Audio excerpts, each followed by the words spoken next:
What's up and welcome to another Mograph Mocast. I'm Dave. And I'm Matt, and joining us today is our good friend, Penelope Nederlander. Hi, y'all.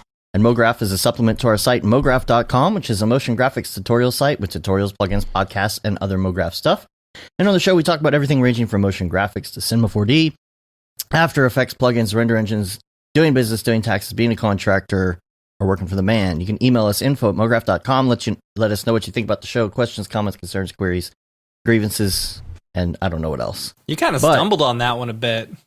I had a little thing of a little chunk of a peanut left in my throat because I ate a power bar thingy. So I was choking. I was trying not to cough in your ears. I was over here dying, and y'all just let it happen. Took one for the team. Yeah. So the show must go on. Speaking of emails, I do have an email from Graham Bucknell. Hope I pronounced that right. I believe I did. That says, "Hi, Matt and Dave. Hope you are both all good. We are. Love the show."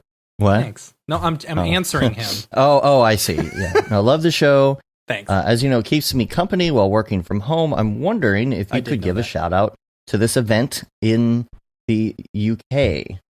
This is called Glug. I guess that's how you say it. Glug Guildford. I'll have a link in the show notes. Glug Events. glugevents.com. Guildford. And welcome to Glug Guildford. He says, "I'll be on the Q&A panel answering all questions freelance agency partner motion related. I'd like to piggyback on the back of this opportunity to build a creative meetup." Cool. It's only what is that? £9.50? £9.50 per person. Doors open at 7, from 7 to 10. March 5th, is that what it said? March 5th. Yeah, I think March 5th. Yeah. And so that's not long from now. That's not too far. This year is flying. I know. I'll put all the links to that show notes and on the events page as well. I would like to just go over a few things for the week wrap up. Speaking of everything moving so fast, it's a month out right now to DFW C4D and the ABC DFW C4D event. Yes, but I feel like it's tomorrow. I'm like freaking because out. You're booked till every day till then. I'm not. Absolutely. See, I feel like it's forever away. It is not forever away. It's going to be a lot of fun. I would like to say that you need to come down to Dallas and check this out because, first of all, on Sunday night, the 22nd, we're going to be over at Barton's new studio for his grand opening, and it's going to be super killer. It's looking so good over there. There's going to be a live DJ. There's going to be, what is it? Are there going to be food trucks? I don't know. There's going to be a lot of people though. It's going to be fun. It's going to be a heck of a party. I think the police department's involved now in as far as that normally happens afterwards. Events going on, it's going to be it's going to be off the chain. And then the next day we're going to be having DFW C4D with EJ presenting and David Rodur presenting, and this just in. The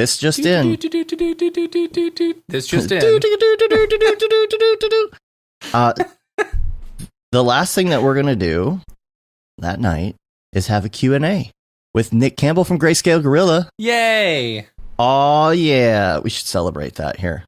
Here. Can I turn this thing? There we go. Oh, nice. Celebrate Nick from Grayscale. Yay! So a lot of people are coming in to hang out. They're coming in early. So Nick and Chad will both be there. Also, Mr. Plow is coming now. Yay! The name again is Mr. Plow. Yes, all right. I thought you were setting me up, but no, you were going for it. Oh, well. And then also, I believe we're trying to work this out. I think Jules Urbach is going to be there as well. It's going to be fun. It is going to be insane. Insane. So if you can come down, grab a cheap flight to Dallas, get on Southwest, figure it out, come for 2 days of fun. I'm really excited. Penny's probably going to be there too. So that's the whole reason to come. That's true. Right? You coming? Yeah, Penny? We're putting you on the spot. You coming up to Dallas? I zoned out for a second.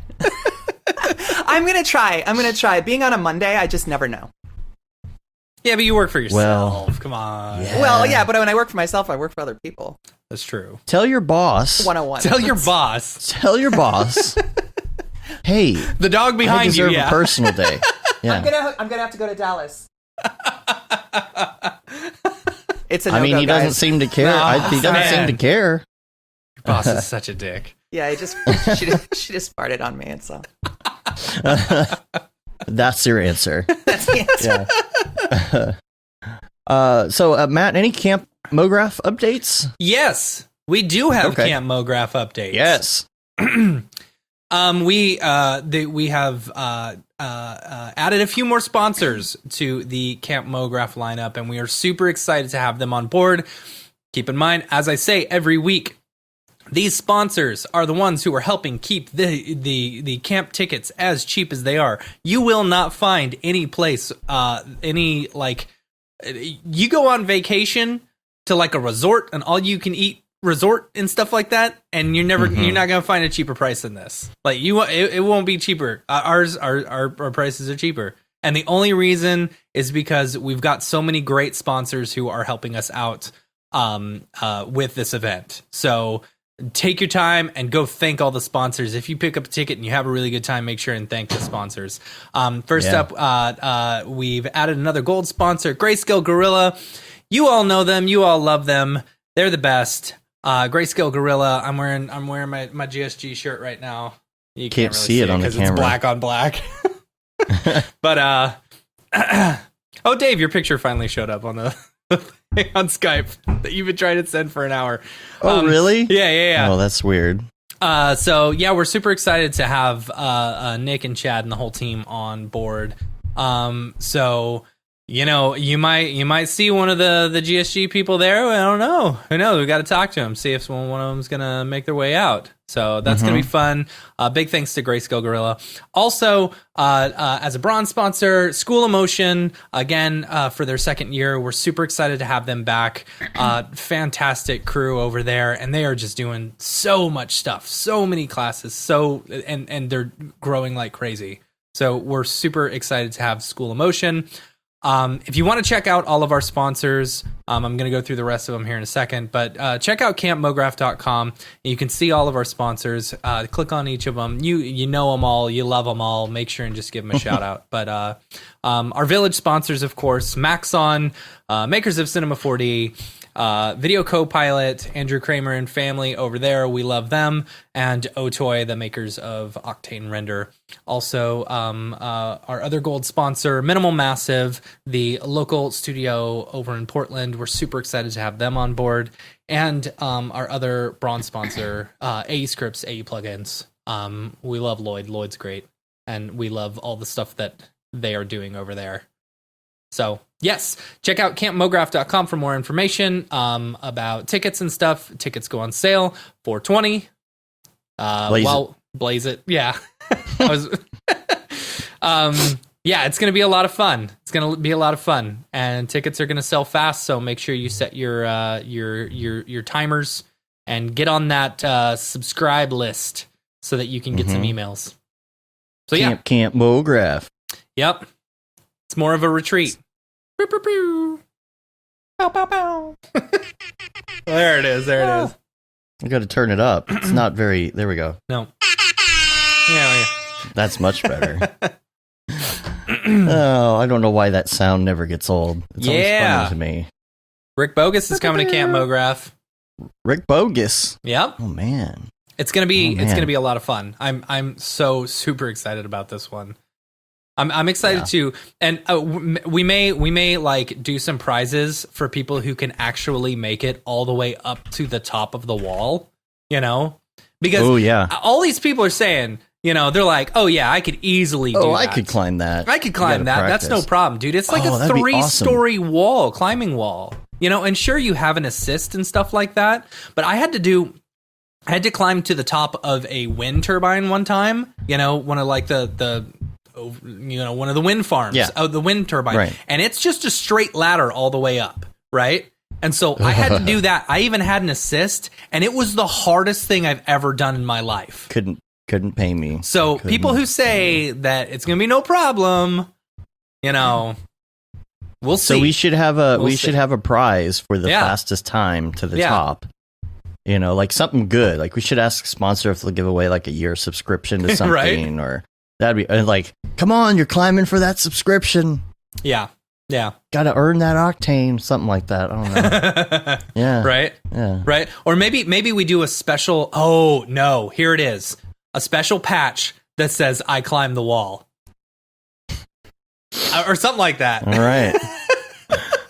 Oh man. Just don't wear it to like asking- a Trump campaign or something like that. They'll be like, what'd you do? Oh. Jesus. Julie Craft is asking what you did. You were shooting a video, right? What you did? What? Oh On yeah. top of the I was wind shooting a turbine. video. So like, we were shooting like a training video or something. It was way back in the day, and I went up like. So I had to climb all the way to the top of it, and it's just straight, and it's scary. And you get up there, and you can fit like 12 people up there. It's crazy, you know? And so, like, and if you've ever been to like the top of the St. Louis Arch or whatever, like you can feel it swaying back and forth. That's the same way with these wind turbines. You know, you can feel the entire thing. And so we were doing a video about like what to do in an emergency. Like to where people would actually rappel out of the So now wind you're turbines. thinking about it the whole time because you're just talking about emergencies the whole time you're up there. Right. Yeah. And so like there's two latches in a wind turbine. One of them on the floor, so you can lift up this latch and like rappel down, and then one also on the roof, you know? So either way, you just like latch on and like slowly rappel all the way down.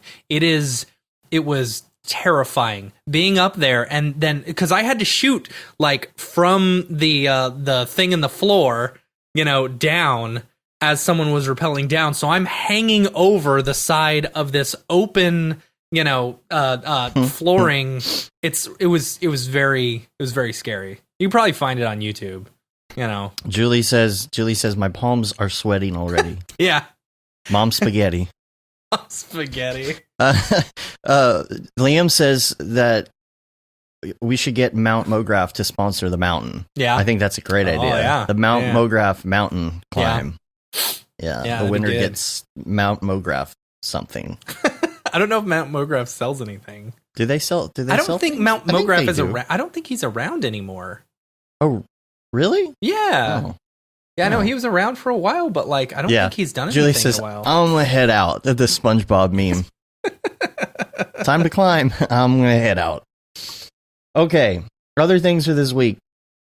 First of all, a week from tomorrow, we will have a premiere of another 3D motion tour event from San Francisco. That'll be cool. That one's Stuart. edited and ready to go. I pushed that to next week because tomorrow at noon is going to be the live premiere of Penny's presentation from DFW C4D. Woot woot. It was a good presentation. That was one of my favorite DFW C4Ds. It was you and Mark Fancher, and y'all just killed it. Like everyone was. Oh, and Chad as enthralled well. With and Chad too. Yeah, everyone was that was a great enthralled with like everything. I was so impressed that everyone just sat around until the end because everyone was talking such like intense topics and stuff.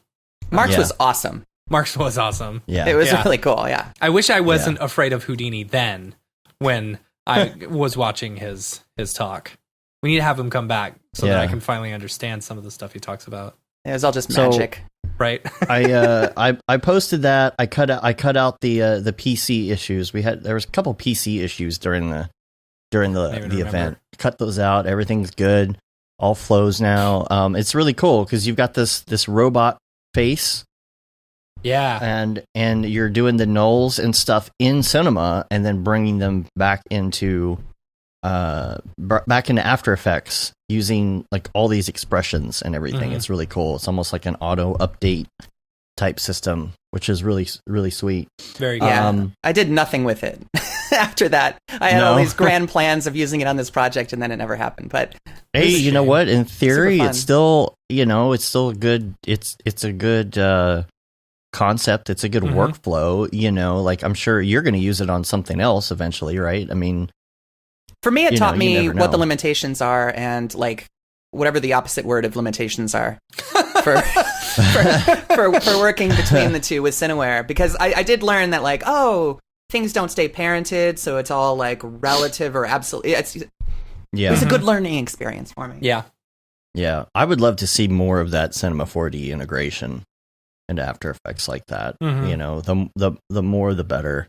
If you could have user data pipe through, oh man, to like sliders or something like that. That's what I was gonna say. Sliders, man, that'd be killer. See, we need to write that app. We write that app, and then we're millionaires. Okay, don't tell anyone though, because we need to develop it. No one take that idea. That's copyright Mograph.com and Penny. Can you copyright an idea? Yeah, you heard it right here. I don't know. Maybe. I don't think you can. All right, so we got those 2 videos coming up. Make sure you check those out. We got a whole bunch more content that's going to be released. All the other 3D Motion Tour videos are going to be coming out subsequently as well. I would also like to note that I've been enjoying Picard. I don't know don't talk about if it. the 2 of you watch. Look, Maxon said great idea. Look at that. Oh, you see that? Come on with it. I'm not sure who that is. Actual Max, I'm pretty sure that's... is it Kevin? I'm pretty sure that's Kevin. Is it maybe Rick was listening and he's like, oh, that is a great idea. I mean, he put a winky Max face. on Rick That must mean line. something. Yeah.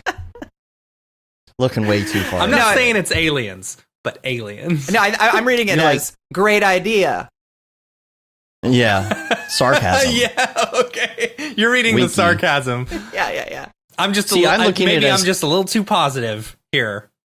No, see, I'm looking at Winky Face like we already did that and it's going to be implemented tomorrow. Right, exactly. See, that's what I'm seeing. We did it as you were asking for it. Yeah. I was coding it as you asked. Right. How many bucks was it? How many development bucks? I don't know. At least it's 3,000 Reddit karma. That's how much it costs. It's not the Bernd request line anymore, by the way. No, it's not. It is the Rick request line. It needs to be the Max on Rick request line. Or it could just be the Max on request line. A Max on Rick? All right. So, Picard. Back to Picard. Are either one of you watching Picard? Don't give any spoilers. No. Here's the thing. I don't watch TV in real time. I hate it. I hate TV in real time. I hate TV in real time. Like, I think some shows are better for it, though. You know what I mean? Like, if you watch older shows before they had binging, there's so much repetitive information that, like, when you watch it, when you binge it, you're like, oh my God, I know. Right. Or they'll do the scene where they show it differently and they, like, record different versions of it. Lost did this all the time. Like, wait a minute, but I thought he did this thing. And then, like, the next season or next episode, they show it differently. Like, I remember I just saw this 5 minutes ago. Liam, that's not funny. Liam. That's not funny, Liam. He's like, I'm really surprised they called it Picard since he dies in the first episode. You know what's really funny? Do you remember that I accidentally gave away the ending to what Marvel movie was that? Endgame? It was Endgame. No, it was it? No. Infinity War. That everyone dies, I think it was Endgame. Yeah, and I'm like, it's I can't believe everyone dies. And I was just joking, but it was... I mean, but that's like the go-to joke, right? Everyone dies, you know? Right. But sometimes it's true. Sometimes I always say, I can't believe die. everyone dies. Yeah. No, okay. Here's the thing about Picard. I'm going to give everybody 20 seconds. It's not really a spoiler. It's not a spoiler. But if you don't want to hear it, it's a bad start. I'm going to do 20 seconds. So skip ahead 30 seconds. I'm going to look at I should bring up my clock. Yeah, and I just wanted to say one just thing start about waving it. your hand I'll whenever tell you you're done when. because I'm going to take off my headphones. Okay, I'll wave my head Right. starting now. This is him going around kind of like on Rick and Morty to like fulfill a mission to go on a quest, and he's picking up these different people, and then on the way on each one he's like asking them to come with him, and they're like, you son of a bitch, I'm in. And then the one thing I don't like is what it's doing with the Federation and the story of what happens to them. Now, that's all the time I have, so I can't really go on. So, yeah, so I'm enjoying the show. And that's about it. I'm past my 30-second mark. I can't talk any further on that. Oh, I didn't wave my hands for Matt. Sorry. I'm over here waiting for the hand waves. That's funny. No, I stopped a long time ago. We just see how long you can go without putting your headphones back on. I mean, I can put them down and go the rest of the show. You can do this yourself if you want. Your skills are required for a job. What is... You son of a bitch, I'm in. All right. So, guess what? We haven't done this in a while. Let's go to some Ravcock. What's your flavor? What's your flavor? I was scared you were going to forget. No. Come on, dude. We got things we say and do. 10 years from now, when we're not doing this podcast anymore, someone comes up to me and says, hey, what's your flavor? I'll go, what's your flavor? Right. And they'll be like, what are you talking about? Anyway. Yeah. All right. So let's talk about just a couple articles or a couple links that I have here anyway, that I put into this section because we haven't done this section in so long. Right. I feel like we're neglecting it. There hasn't been any like super major news on any of the render fronts, I don't think. No, not really. No, I would like to say though, if you want to like get into more render stuff, we're going to be doing the March 5th. Is that a Thursday? March 5th, the same day as that meetup in the UK. I was going to say, unless you're going to the Glug meetup. Thursday, March 5th, 8 p.m. Get on the late night render stream, Central Time. Get on the late night render stream, and we're going to have a little panel going with the two of us and David Ariev, Billy Chitkin, Raphael Rao, and Chad Ashley. Nice. Yeah. So we're going to be talking of all the render engines. Do I need to be on that one? You don't have to be. It would actually be easier for me if you weren't. Right? Okay, yeah, no, if it's easier for you, yeah, totally. I'll back out. I will respectfully back out so that you can have more of a chance for people. Okay, because I have to use that mega meetup show, the one we did for the mega show. Yeah. And I've got to be like down on the bottom anyway because there's just not enough room. Yeah. So I'm gonna have to So this is good. That's gonna be tough. So and I don't know honestly how much Skype can really handle. Yeah. As far as like bandwidth, and it's late at night, so if you got to take care of the baby, I understand. Yeah. All right. Yeah, that's so these two links. There is one of them is this insanely good looking power cord, and this is one of the best examples of making something look not rendered that I think I've ever seen. And it's so funny because it's just a power cable, it's just a power plug that somebody did, and they put it on the let's see, I got the link somewhere in here. They put it on the Octane Facebook group, so I'll put a link to this in the show notes. But are you gonna bring this up? I'm looking for the link. Oh, I put it in. It's in Ravcock. That's right. All right. So Tom Glimpse actually, I believe, posted it, but it's something that somebody else made, and I'm sorry, but I cannot even pronounce their name, so I'm not going to try. Aww. I'm going to bring it up on the screen here. Check this out. So, I saw this the other day. This, it's a plug, right? Yeah. That's it, right? Yep. I'm going to introduce you to the plug. Some people will get that reference. All right. But look at, the little fuzzies and the little dots of dust here and, the wear. This is really, really detailed for a plug. And I don't know what it's going to be used for, but I mean, all the little crevices and the different pieces of the wear and tear and just it's the imperfections that make a render realistic, right? But this is just one of the best examples. I mean, I was actually doubting it. I was like, "Are you sure?" I was too up until you showed this picture. Right, and then I saw this picture here. I mean, yeah, 3 materials. Yeah, that's all. Well, I think it's because it's done in substance, probably or something like that. I didn't look and see what it was, but Substance Painter. See, so people are using Substance Painter now. Speaking of which, Ryan Talbot decided to take a go at something in Redshift this week and do some Substance Painter stuff. And remember that's that what he was posting. Okay, yeah, and here we go. This is so the links to this will be in the show notes, but This is a UV unwrap deal that he tried that he did with what's the name of that UV tool we were talking about? I think he writes what it is on here. I could probably just read it, right? The UV toolkit. Mm-hmm. Remember? We were talking about that a couple weeks ago. Yeah. So he's been experimenting with that. You know, it's something I really want to try because it seems like it makes it a lot easier to paint stuff like this and really like get super, super detailed with what you're working with. So the scratches are great. And then there's what's her name on it? What's her name? That is Billie Eyelash.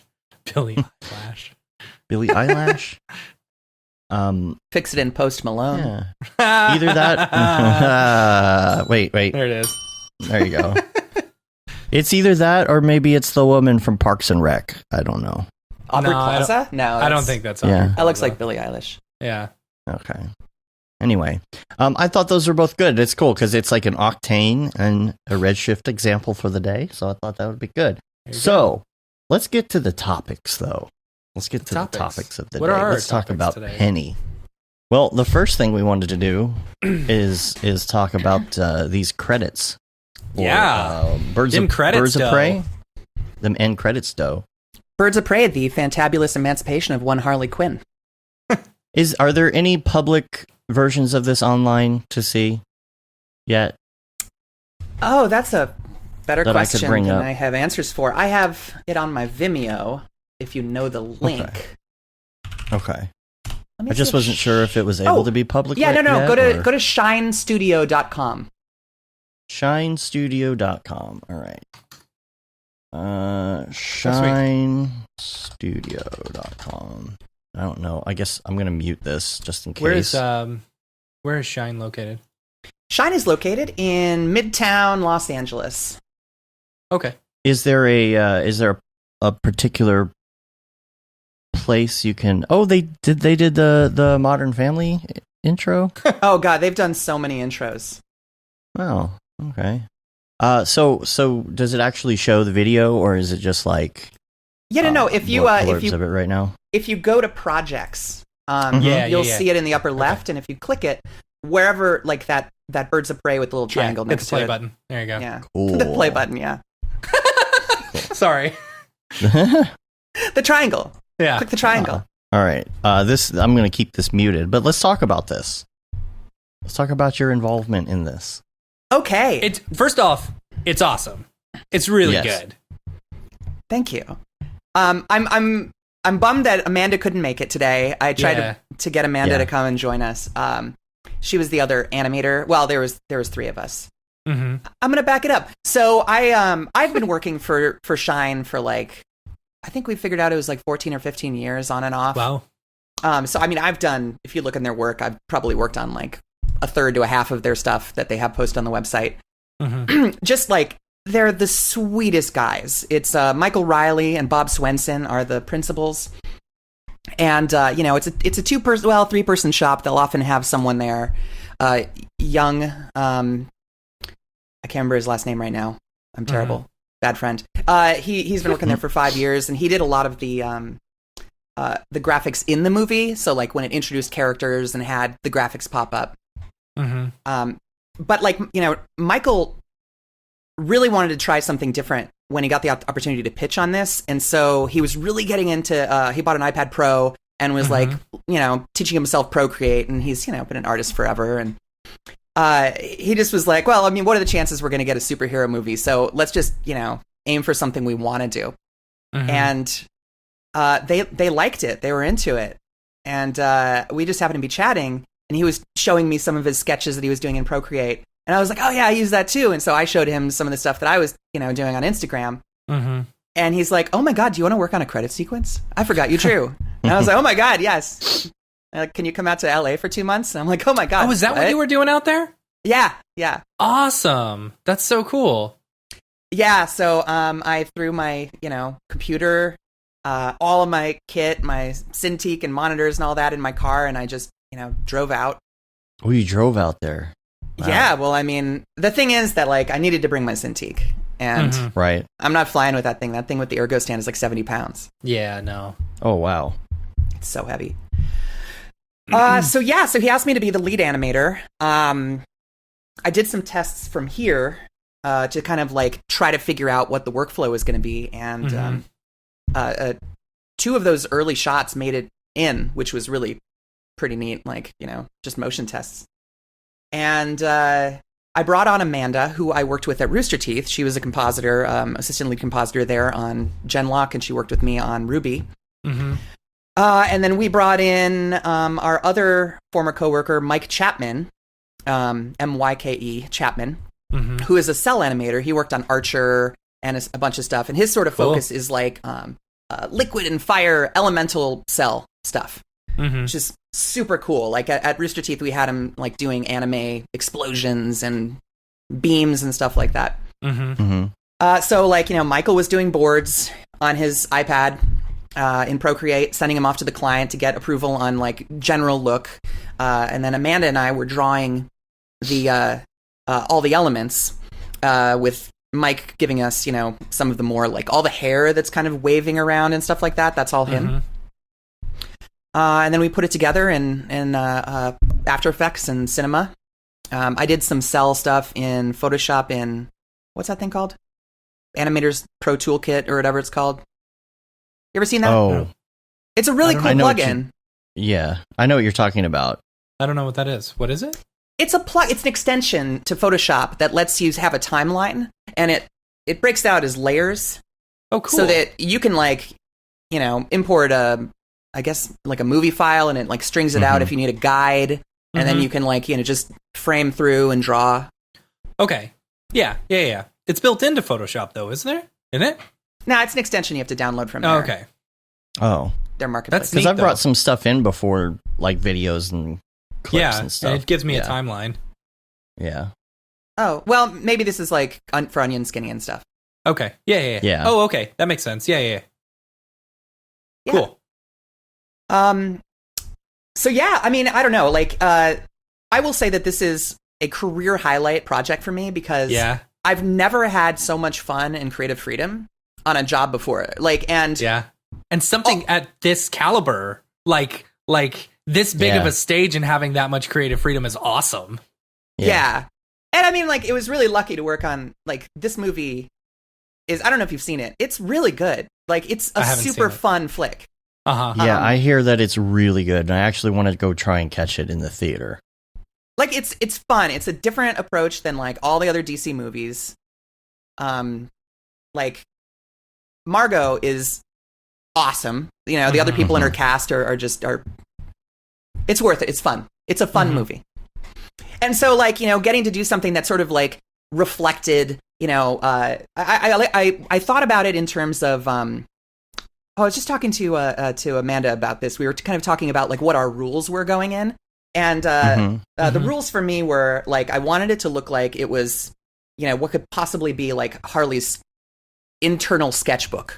And I also wanted you to not know how it was made precisely. Like, I didn't want you to be able to, like, just completely guess on everything.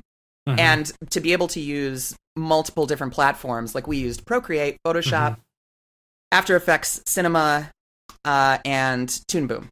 And we wanted that to, like, if shot to shot, I think it's obvious, like, what is actually in a 3D program versus After Effects. But I wanted them to look like they lived in the same world, if that makes sense. Yeah.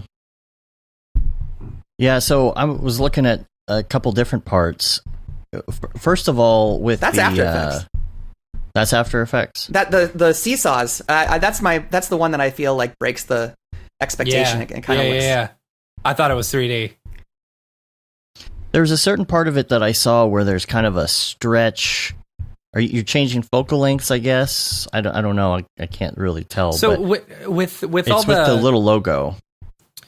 With all the were you using the beta of 5 for Procreate in order to do the animation, or were you doing the animation, just frame by frame? You know what I'm saying? Yeah. No. Okay. So our shortcut was, I mean, we had to blow through this thing in, like, of course, 6 weeks or something, and small crew. So every texture, like I didn't want to do like just 2 and flip back and forth, so we did 3 just so that it feels a little more random. I feel like when you do 2, sometimes it's really obvious. Yeah. You know, like Saturday morning cartoon hold. But the 3 really helped, and then we do it on 2s, so all the textures are on 2s. So it's a 6-frame loop. Cool. Yeah, and, I mean, I didn't even notice the loop at all. Yeah, I mean, if you stare at them, you can tell, but... This part where it's kind of like stretching out right here, like the 3, 2, 1 is like stretching out. Yeah. Kind of. Is that like what is going on? Like, is that a 3D, a 2D thing, a focal length change? How is that happening? There's kind of only so many things you can do in something like this that has this look. So, you know, camera focal length was definitely a tool. And so what that is, you know, I projected, the board just had the badge behind her flat. And I was like, I think it'd be super cool if it was projected onto a cyc and you didn't know that it was on a cyc until you pulled back. So it does that sort of like, you know, like change focal length and move the camera. Cool. Kind of deal to give it sort of attention. Yeah, that's really cool. So is everything built like at the ending thing or whatever, it kind of comes together as one thing? Did you build everything out in there and then work on the camera moves, or was it like did you have a whole storyboard of stuff that you wanted to do and that was just one of the things at the end? Yeah, our storyboards were, you know, very flat because they were all just, you know, just drawn, not brought into 3D or anything like that. The 3D... Oh no, stream unavailable. What happened? What do you mean? Those were streaming. Oh, yeah. It says stream unavailable. Stream suspended for policy violations. Oh, jeez. That's so ridiculous. Oh, so stupid. It's because we showed that. And algorithm caught them using copyrighted materials. Which is ridiculous because, like, it's completely considered fair use. You have to, like, you know. Right. I think they don't like you to show the whole thing. Like, I'm not supposed to show the whole thing, like, on my... I don't know. Right. Oh, my goodness. We're breaking it down. Come on. Yeah, the stupid algorithms. Yeah, they think that we're, like, broadcasting a movie. Right, you know? right. Yeah, so what does it mean we have to do? Up. Just turn it off and on again? I don't know. I mean, I don't know. I'm curious if if it'll see it here in a second. That's funny. Twitch is giving me no sound. That's funny. Okay. Good Lord, people! Like there needs there to we be go. something. We're back. Okay, we're back. Oh, okay. So they were just waiting for it to be gone, I guess. Probably. That's interesting. At least there's that. I gotta give them credit for doing that because at least they make it easier now to like just mute something or pause something or just Yeah. Before it would be like they just take it down and you could never say anything. Take it down and it'd be gone. Yeah. And you would be like, no, well, this is fair use because we're breaking it down, and under copyright law, that is considered perfectly okay. But, That's right. I'm going to just describe it. Right. I guess we can no longer ring. Black face. Can't have nice things.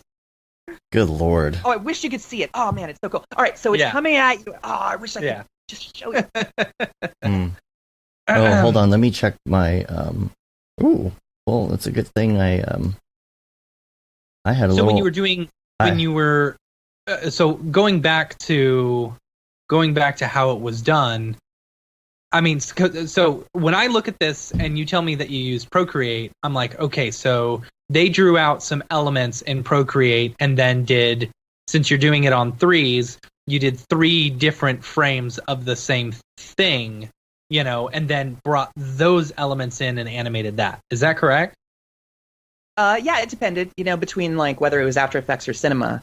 So like the Cinema things, they needed to be like, just textures, like build the object and like figure out what that texture is going to look like, and then draw like a panel for it.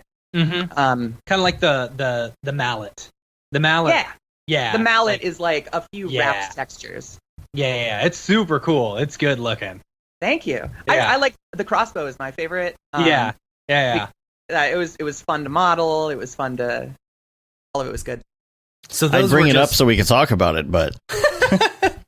Here, I'll tell you at what time in the video it happens. All right, that's about 1 minute into the exactly 1 minute. Well, if you scroll down, it has all the frames on the website. Oh yeah. Oh, okay. I wonder if we can even show that. Oh, that should be fine. I think the algorithm's for video, right? Yeah, the algorithm isn't going to have this exact frame from the website on it, so I guess we can do that. I mean, good lord. There we go. Yeah. All right. Anywho. So yeah, drawing all the characters and stuff. You did all the characters in Procreate as well, I'm assuming? Well, the characters, like the silhouettes of the characters are from photos. Okay. Well, yeah. But everything else is like, well, some of it was done in Procreate, some of it was done in Photoshop. Like for me, I had my Cintiq, so I could just work in Photoshop, but then Amanda and Michael were working in Procreate. Okay. So there wasn't any specific thing that determined whether or not you were working in Procreate or Photoshop? I found it a little easier for working in 3D with using Photoshop, so that I could like make an adjustment, save, reload the texture, gotcha, and then it would populate. But it didn't matter for the After Effects stuff. So we had a workflow where, Amanda would be drawing her texture in Procreate, save out a PSD, open it up in After Effects. If anything needed to change, she'd just change it, save it, replace it. Yeah. I will say that, like, even with only 3 versions of each thing for each, it is so time consuming. Yeah, I bet. The end just logo, sitting there and scribbling, basically. Yeah, because I was trying to knock out like a shot every day or every other day. And like that last the logo lockup is all After Effects, but drawing that logo with the gradient, but making the gradient look scribbly, right? While like also matching the other 2 frames, was tedious. Like it's just I've never drawn so much that my hand and my wrist would hurt. I'm scared to show anything else. Yeah, right. Let's just play the movie. I'm sure you can. Oh yeah. No problem. Yeah, we're just gonna go through and analyze the entire movie. Let me bring my webcam into the Alamo real fast. All right. Yeah. I do hear that it's really good. Like my brother posted something, and he said that the trailers didn't do it justice because the trailers almost made it out to be a buddy movie in a way. Like the way that the characters are. Like he said it doesn't really describe just the backstory. It doesn't really show any of her acting in general, like some of the really good acting. She's done all sorts of really diverse roles. She's so good. She's very good. Yeah. And she was very involved. She was the Kerrigan producer on this as well. Oh yeah. Oh, that's the Nancy. She's Tanya. Yeah. Yes. The Tanya. Oh my gosh. Like she's doing all the skating. Was she? A lot of it. I mean, there's probably some, but I mean, just to be able to do that many things and be that diverse, it's pretty good. Good. Speaking of skating, she roller skates in this movie, right? And so I wanted to wear it. This shirt is my friend's shirt. My friend Rachel was working on the film before I started working on it. She was the consultant for like roller skating and roller derby, and did some like training sessions for Margot. And then like other friends of mine, because I play roller derby, and so like I know that community, and like a bunch of my friends are in the film in this like roller derby scene, and I know her 2 stunt doubles from like years. I was going to ask you if you designed that shirt, but you said that's your friend's shirt. Did your friend design that, or is that just... I don't know who drew it. Oh, okay. She sold it as a fundraiser. She has some... Dave, my audition locked up. Oh no. Oh my gosh. We're just riddled with problems today. And I don't know when. Great. That's great. No, I actually had my recording has stopped twice now. Wow. Yeah. Yeah, okay. Some days you just get the bad juju. I'm very nervous because I can't even get it to respond. Keep working on it, and if you get it going, you get it going, and we'll just keep moving. So, all right. Anything else that we want to talk about on that particular project, or do you want to talk about some other topics? Penny, you and I talked about some possibilities of other topics the other day, so maybe we can. Like, how do you when dealing with like an ending title sequence like this? Like, how back and forth is it with like Warner Brothers and stuff like that? Dealing with that, were you a part of any of that at all? I didn't really do any of that communication. I would get forwarded emails for, like notes. Mm-hmm. But honestly, this was so effortless. It was Michael and Bob talking to Sue Kroll over with Warner, and occasionally like Margot and some other people would be on the thread, just for like bigger approvals. But we got almost no notes on this. Like, we would send them a cut, they'd be Crazy. Like, great. I don't know like what the expectations were set at, but probably they saw the boards that were mostly just looked like they were drawn stills. And then, like, I don't even know how much they expected us to animate of them. Mm-hmm. But it, like, the only notes we really got were like shifting whose card was on whose credit was on whose card or whatever. So that, like, I think some people were like wanted like a cooler card or something, like, ooh, I like that one. Can you actually put me on top of that picture? Or something like that. That's funny. Yeah. So were you drawing over pictures and stuff like that? So are you talking about the silhouettes? Oh, no. I mean, like, I think we maybe moved a couple names to different ones just because, like, that card looks cool. That makes sense. Okay. And, like, let's give that to so and so. Like, let's make sure Margot is on this cool one or something like that. Yeah. But, like, there was almost no artistic notes on the entire project. Man, now, that's a killer project. Best experience of my career, I swear. Yeah.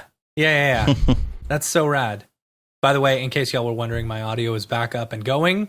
It was recording that whole time. Ooh, so good. I force quit it. I opened it back up and it said, "Would you like to recover this?" And I said yes. Oh, and so now you'll be missing about 30 seconds of me. So hopefully only spots of the show will have to be the stream audio. All right. Anywho, so what are you doing? What are you doing now? What's your next big thing? You working on any other big pieces now like that, or I'm not. Or is it nice to take a break? Well, I mean, like, I guess sort of late December, early January was my break. And then I was like desperate to do something because I'm just so scared of January and February. So like, as you should be, just hop on anything. Hey, anyone got a thing? Anyone got a thing? I'm available. Yeah. And so I've jumped on a bunch of littler jobs, and so far so good. I've actually been tracking pretty well for this year. But I'm thankfully going into a little bit of a lull because, like, 2 weeks ago, I was so stressed. Everything was happening at once. And I was just like, I just need some time off. So I have 2 little projects I'm finishing up right now, and then nothing booked past that. And I'm not hating it. Yeah. It's good. Yeah. Yeah. I'm trying to do some, like, I want to get my new reel out. I was trying to get it done. That's the best way to bring in work. Start working on your reel. Oh my God, it's so because true. then you can't get it done because work just keeps coming in. And I'm at this point where I have all of this stuff I want to put on that is not on my old reel.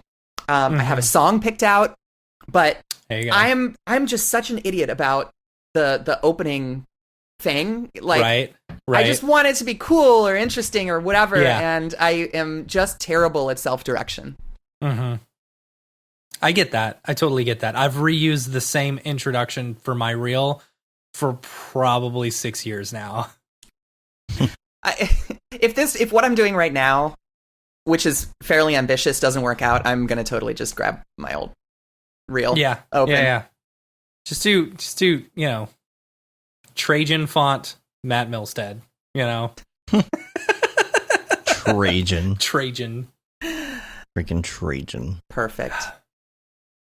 All right. Well, along those lines. Hold on. I was going to ask this because you said you've been tracking, and you're tracking really well. What do you use in order to do that? Like, because with us, we do what we call a burn sheet, where we keep track of all of our work coming in versus what we're paying freelancers and all of our expenses and stuff. So we know exactly when we're going to run out of money. you know. Is that similar to what you're doing? Similar? No, I do it in my head. It's awful, but I have That's this scary. easy. So what I do is I add up in my head like what invoices I have out right now, and I just like I could probably tell you like how all 4 invoices and what the totals are. I guess that's some pretty simple math, but I do that constantly, and so I'll just like be in the shower and I'll just be thinking like, okay, so that invoice is out for so much. That invoice is out for so much. Okay, good. Oh, nice. And I just make myself feel better. See, I found that when you put it on paper, though, like, and you can physically see, like, okay, I know June 15th, 2020. You'll be bankrupt. I am bankrupt. You know, if I bring in no work until then, I know, you know, that's my dead date. That's the day I go start putting out, you know, resumes and stuff like that. I'm going to be honest with you. I'm very bad at business. It's the wrong side of the brain for me. You say that, but you've been successful so far, you know? But not because of like BizDev, Right. or I can't even say it right. You know, like BizDev or planning. I'm just like, I've been lucky to be able to get jobs. Yeah. It's talent. So you're not, you know, concerned about your CPMs and ROIs, in other words. Whatever that is. What did you just say to me? What did you call me? What did you call me? Yeah. I don't know any of that stuff. I use Wix for invoicing. Okay. I'm a really? mess. Wix does invoicing? I didn't know Wix does that. That's crazy. Oh. Yeah. Huh. Okay. Yeah. I mean, it's not great. Yeah. I used to do You it switched to that Wave app. in Sheets. Yeah. Oh, I wow. did too. Yeah. I used to. Oh my gosh. Yeah. I would do it on Google Drive, you know, and I would just create a actual document with a table in it. And then I'd have to go through at the end of the year and download all of my individual Google Docs to figure out, you know, if everything lined up. Yeah, I would save out the Excels as I went because I would send. Oh, see, that's smart. I would save an Excel and a PDF and then send the PDF. That's smart. I mean, it's not smart. No, smarter. Wix smarter. does the thing where it tells you on top like how much you know, for the month or the year that you have out, what's been paid, what's overdue. It gives you alerts if it's overdue. That's cool. It automatically sends. Do they charge you for that though? No. Really? No, it's part of the hosting service. Okay. Well, that's nice. Yeah. Huh. Yeah. Speaking of taxes, the thingy thing means the taxes. Taxes. The taxes, the business taxes are gonna be coming up pretty soon. March, halfway through March. So everybody, just friendly reminder to do your corporate taxes. Yep. And but we were talking about social media distraction. Penny and I were a little bit on Slack the other day, and that it should be a topic of the show. And there are many aspects of social media distraction. If that makes any sense, in different areas, like, and I feel like we should just kind of go through because, okay, there's the distraction that it's there. That's number one, right? Okay, there's the distraction of my phone could be going off at any time, and you're talking about me, aren't you? You're referencing me there, yes. aren't you? Well, maybe. No, but the phone is there, right? Okay, now I don't put Facebook notifications on my phone. Screw I don't even have that Facebook mess. on my phone. Yeah, you know, but I had to turn off my Instagram notifications because it's like every 2 seconds, it's like someone liked this and someone did that, and everyone's like, "Well, you could go change those settings." Must be nice to be so popular. You can change the settings, and I changed all of them, and they still send you, "Oh, someone liked this," and someone you know just joined Instagram. Okay, like I don't care. Someone that you know joined Instagram. What do you want me to do with that information? You think I'm going to open the phone and go look at it? Like, you can only get so much of that noise before it's just like enough with the noise. Yeah. So number one is the distraction of just having it there. The distraction of you're on your desktop computer working on something and you're like, I'm going to go to Facebook. Okay. See, I don't normally go to I don't normally. Well, I take that back because I have Slack on my thing, on my desktop or whatever. But I don't ever have Instagram or Facebook or any of that stuff on there. I almost always exclusively use my phone for that. Slack's the only thing. I don't find that. I mean, it's distracting. Yeah. The here's where they get you. Here's where Instagram gets you. Is the reason that stories disappear is so that you have to constantly check and see the story before it disappears. I can see so that. It keeps you on the platform. There's no other reason for stories to just disappear that quick. And I hate when I go to Instagram and somebody posted a nice story about something. Oh, look at this cool thing that I made with the Houdini class. But I didn't look at it fast enough, so I'll never get to see what it was ever. Yeah. Yeah, that's a shame. You get those, that's number one, taking those notification distractions off. Number two, not just instinctively opening a tab and going to whatever your social thing of choice is. Yeah. Okay, so that's the general distraction. But then there's the other distraction that comes along with it, which is you have to use it for business. Yeah. Okay. Yeah, that's one of the main reasons I use Instagram. Like, I've got a personal Instagram account that like no one can get to except for like my family, and I don't ever really post to that anymore. It's just because I don't want Facebook seeing pictures of my kids and stuff like that. I'm over that. But like, go ahead. No, I was just gonna say, like, I how much of that is a made up need? I mean, I'm not saying that it doesn't help with like business stuff, but I mean, a lot of the stuff is still pretty new, and like, I definitely worked for years before social even was like looked at all. You know what I mean? For work. It's still pretty relatively new, and I think there are like maybe like a lot more people, and it does seem like remote is a lot bigger thing, and remote is a lot harder because you're out of sight, out of mind. And there's so many more options for a company that wants to hire a remote person for a job. But that's where I just, I quit Facebook and Twitter. I was like, you know what, this is not worth it for me. Like, maybe I'm shooting myself in the foot. I didn't quit for an extended period of time because of this, because I was afraid of losing that connection and connection with friends. Why did you quit? Yeah. Because I'm pretty sure I know the reason. It's the same reason I want to quit, I would assume.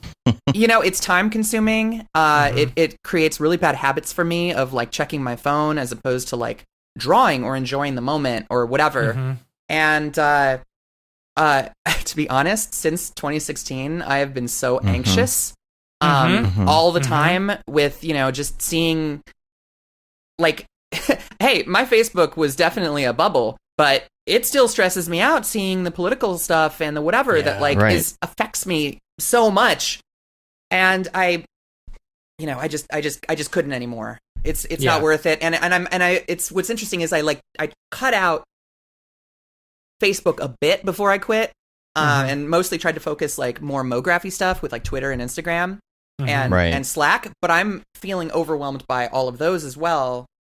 Just on the business side, something that we talked about before the show, which is this like, for years when I was working, because I didn't do any social with that stuff, it was just like I'd go to work, I'd do the job, I'd stay in touch via AIM, or whatever with, but and then when I wasn't working, and it just feels like I'll go and scroll on Instagram and I'll see an advertisement for like a motion course, or I'll see some cool thing that someone did that's, really dope work. And there is just so much. It's like social is, we complain about the 24-hour news cycle for the last 10 years, whatever, but it's the however many million minute cycle, that's in a day. And this constant feeling of not being as good as other people, or not knowing these skills, not knowing this software, not being connected with this group or going to this event, becomes overwhelming and really anxiety inducing for me. Yeah. It almost feels like it's all the same. Like there's so much of it that it's all the same. It's like, so much Mograph. Like, it's almost like in order to be creative, in order to push some of that out of your mind, you got to follow things that are a little off the beaten path, sculpture art, or like more art station type stuff, stills, or just something to just break the monotony of your stream, at least on Instagram. Yeah. I agree with that. And also, like, along with that, because there's so much stuff, this is something that across social and Slack has really been a thing that I've had to try to wrap my head around. Because, like, ultimately, I like to think that I'm really smart, but I still have those animalistic things that don't understand internet-y things, right? Like, so Okay. I'm setting it up. So-and-so posts the thing. They're incredible at realistic Octane ArcViz. Someone else posts a thing. They're an amazing illustrator and 2D character animator. Someone else posts a thing. They do this amazing, Houdini particle work that just looks, blows your mind. My brain still sees all that stuff and thinks, oh, this internet person can do all of those things better than I can do any of those things. And it's like, well, what I'm looking at is someone who focused on that thing, and I'm looking at someone else who focused on that thing. And so, but I conflate them in my head to be that the competition can do all of these things. Right. That makes sense. As a generalist, I'm never going to reach that skill level at one thing unless I like really hyper focus, and then I can like compete against that one thing, but. And then in your head too, it's almost like everybody's good at everything. Everything has already been done. Yeah. Everybody has, there's no new creative thing that you could possibly do that no one has ever thought of because everybody's done everything. It all looks the same. It's all one big mishmash of Mograph. It's interesting because when, like, have you ever seen someone's work and been like, wow, they are really good, And then you go and work with them and you realize kind of like their downfalls and like maybe they're not so good and like they don't know some of these basic things that you do, And it's like, it's that part of this entire ecosystem of people and stuff that we don't get to see. We only see the positive stuff, And it's we don't see that they're, if they're good at file management. Right. Or we don't know if they're going to spend, if what we would spend an hour and a half on, they're going to spend 3 days on, Right. I think that giving demos, like giving that demo with y'all at DFW C4D, and then like my demo at NAB 2 years ago, it was like when someone incredible would come up to me and be like, oh, that was cool. I didn't know you could do that. And I'm like, that was like a super simple modeling thing that I thought everyone knew. And it's like, well, no one knows. God, I feel like I've heard it said that no one knows more than 30% of any DCC. But like, and you pick and choose the things you know. Yeah. I could see that. It's just whatever your path is what you just happen to learn. You don't see all the trial and error. You don't see the screw ups. You don't see the crappy renders. You don't see any of the backstage persona of those people. It's all the front-facing stuff. It's you can equate it basically to Instagram models in a way. Yeah. You've seen like Instagram reality on Instagram reality. Yeah. On Reddit. You see how incredibly doctored everything is, and then like millions of, oh my gosh, I wish I could look like that. Well, nobody actually looks like that. Yeah. And it's almost that. It's this false front. And then when you see that all the time, you can completely compare it to that, like body image. You can completely compare it to that because then people have body image issues because all they see is Instagram models all day. You're supposed to look like that. It's the same thing. You're supposed to animate like that. Yeah. See, it's funny because like earlier you showed the picture of the plug, and you're like, this was done in Substance Painter. And I thought to myself, man, I really need to get into Substance Painter. Right? It's so good, I mean, he did such good work. He must be, I'm assuming I'm sorry. They must be just like, I'm sorry. I apologize. They must be just his name like was on it. So good at this, and I'm terrible, and they can make things that look super realistic if I just knew Substance Painter. And that all went through my head in the short amount of time that you were showing off that awesome plug. They may not know how to do a cloner object in cinema. Who knows? You know, they may not even know how to use cinema, you know, but their folder for that project posted this might amazing, you know, well, did they model that? Do we know that? You know, like we don't know these things. We just see the final product, and it's like, you know, I don't know. FOMO is a big thing within our industry, you know, and I speak from experience because I'm putting on an event. We are putting on an event that we are trying to get people FOMO'd, you know, so that they'll show up. Right. You know, but I don't know. It's like, yeah. I don't know where I'm going with that. It makes it hard. I mean, like even you want to be real, you want to be authentic, you want to be, I mean, you don't want to be fake, you know, and you don't want to be too corporate-y, but then if you start building anything, then you're going to become a little corporate-y. You're going to, what happens when you got to get sponsors? Yeah. And what happens when one of those sponsors produces some sort of new update or something that you don't like? Is it going to make you less likely to say something about it? Yeah. You know, it's a tough thing. What I was going to say about the social stuff too is that I think you know, as a freelancer, you know, whatever, you don't have to necessarily get on social as much, I think, as if you're trying to run a brand. You're trying to run a brand, that's when you like, oh, you have to have Facebook. It's like, I get on Facebook, I got to go to our brand, but in order to get there, I got to go to facebook.com. And then, there's 4 notifications. I wonder what those are. Well, I don't know because I haven't clicked on them yet. You don't know if they're like your aunt tagged you in a photo or whether it's someone asking a question from the product that you have put out. But you have to click on the thing in order to see what the answer is. And then you're like, oh, your aunt, you know, responded to your article about not liking Trump, and she says MAGA, you know, and then you're like, oh, and then that gets you down. And then, or gets you infuriated.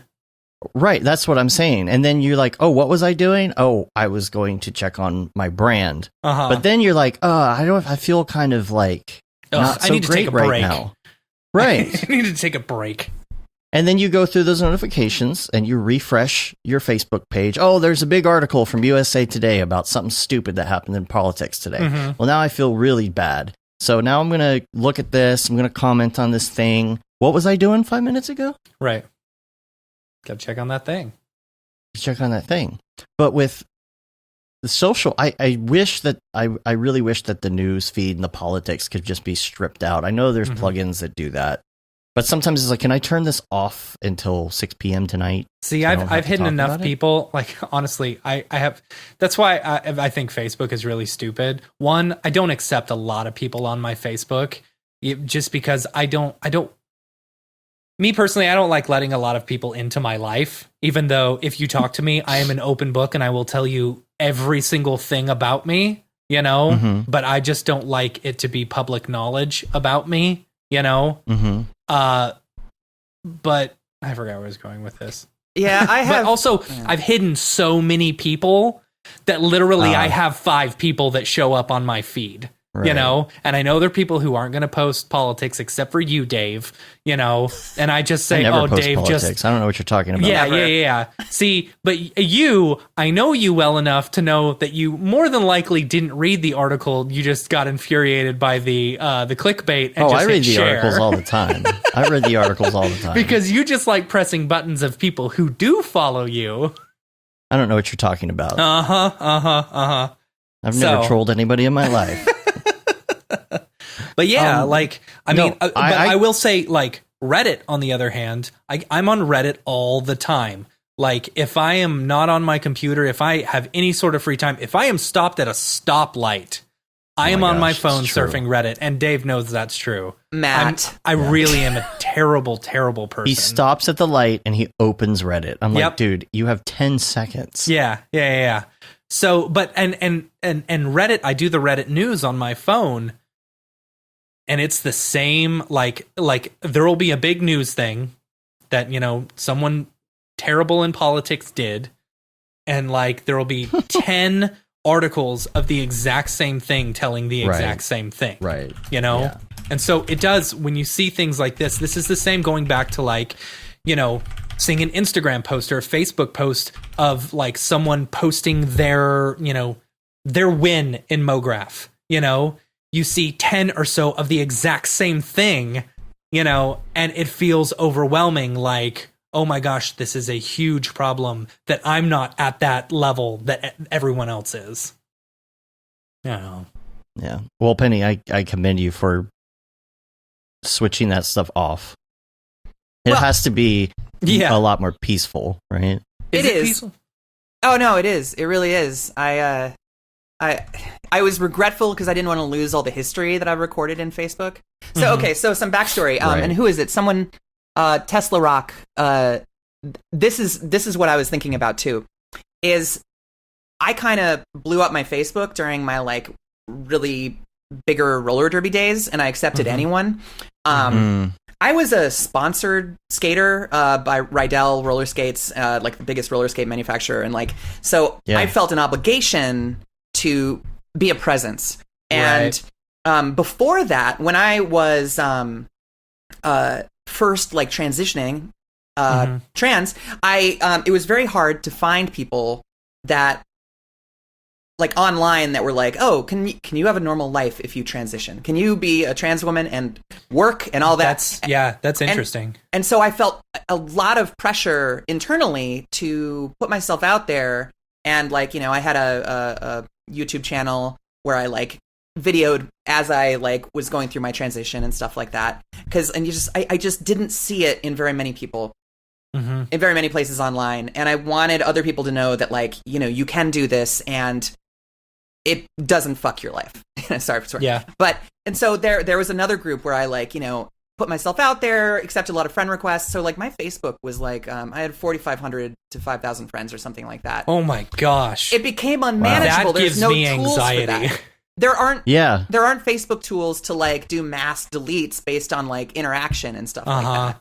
And so I tried it first for like a year. I would go in and just unfriend people that I don't know, because it's like there's like 100,000 skaters around the world, and I skated on 4 continents, and you know I used to travel and train, and I'd make all these friends around the world, and I was like afraid that I would like delete a contact of someone who was like you know accidentally dear to me because I hadn't seen them in a while, you know, from South Africa or whatever, and I just decided to just nuke the whole thing. It just seemed easier because I couldn't censor my Facebook.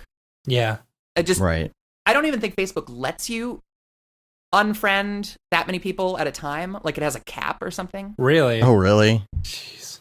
Yeah, you needed one of those fan pages or something. Yeah, but I don't even know if that stuff was around yet. I have a page. I had a fan page, like a sports, like an athlete page. But that was a whole thing. Then I have like multiple accounts and all that stuff. Yeah. So now I do have a Facebook account, but I have 2 friends: my wife and someone who posts a lot of cat memes. And those are my only friends, just because I have a bunch of groups that I'm a part of online. Gotcha. Yeah. So by the way, public service announcement.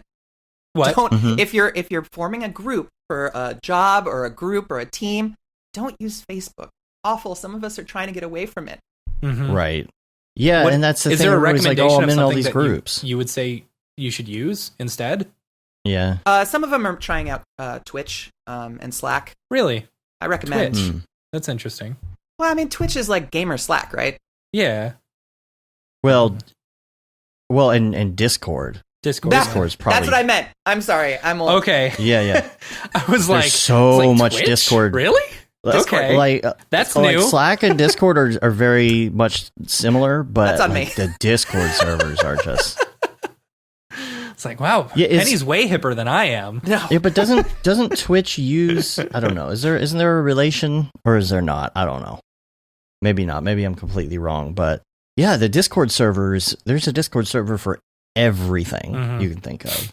But I like what you did there with your Facebook though, because you can still have it, but you don't have any of the feeds. I mean, I guess that would be a good recommendation if you want to cut that out.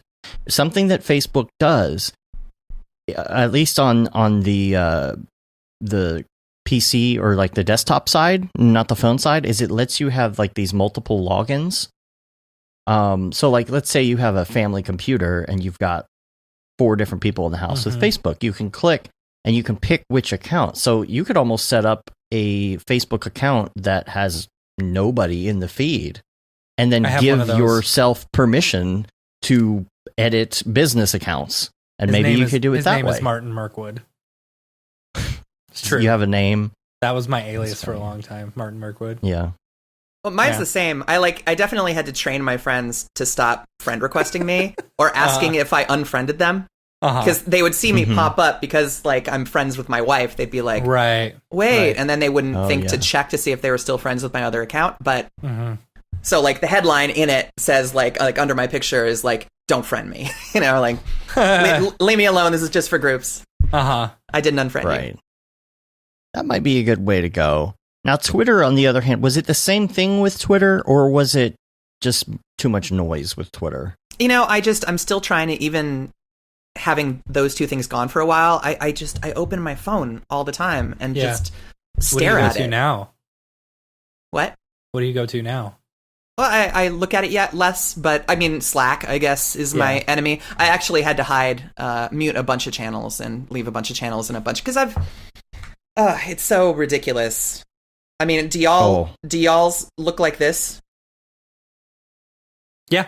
Kind of. Right? Yeah. Like, just mad. See, the thing is, though, I don't have, like, I don't go to any of those other ones unless it is specifically, like, if I have a job where they're all working in Slack, you know, then I'll have that one. I will actually have that one open on my main screen and have my phone on the mograph.com one. But even on ours, dude, there are so many channels. You allow for a notification for anything that comes up in any channel on your phone.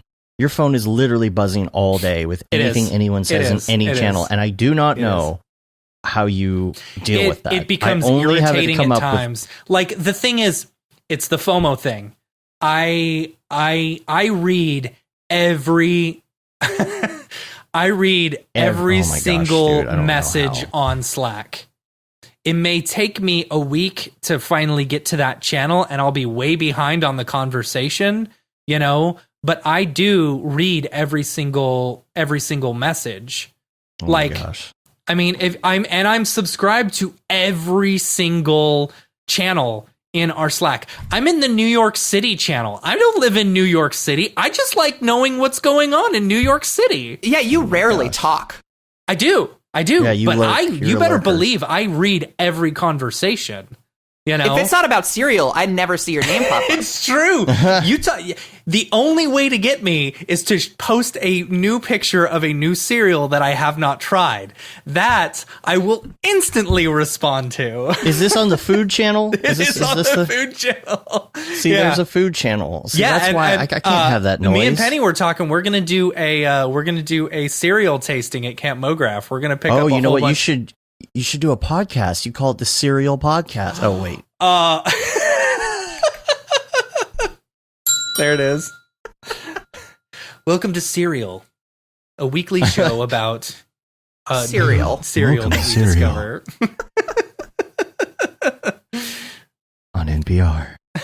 This week's episode, Twinkies cereal. Oh my gosh, you should do that and just make it look like the cereal branding. Right. And do a podcast. I'm pretty about sure cereal. Cookie Monster already did that.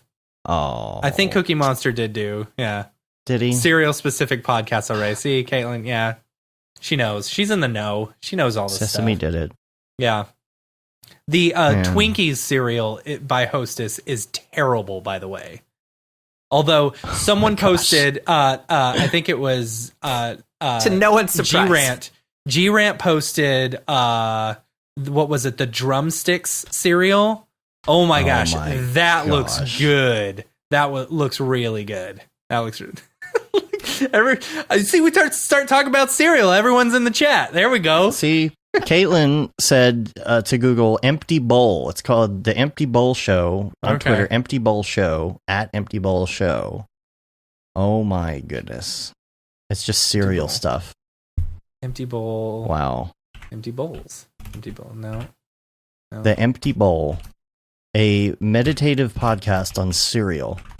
Nice. Wow.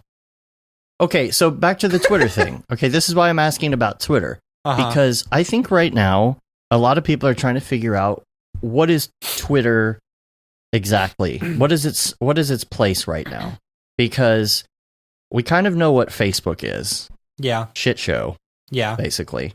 We know what Instagram is. I like being in Instagram when I want to be in Instagram because I'm like, ooh, pretty. You know, I'm enjoying this inspiration. I get less and then I put hate it down from Instagram. I Yeah, get let's a what? lot Okay. less hate from Instagram. I get a lot of hate from Twitter. I don't get any. I get hate from family members on Facebook.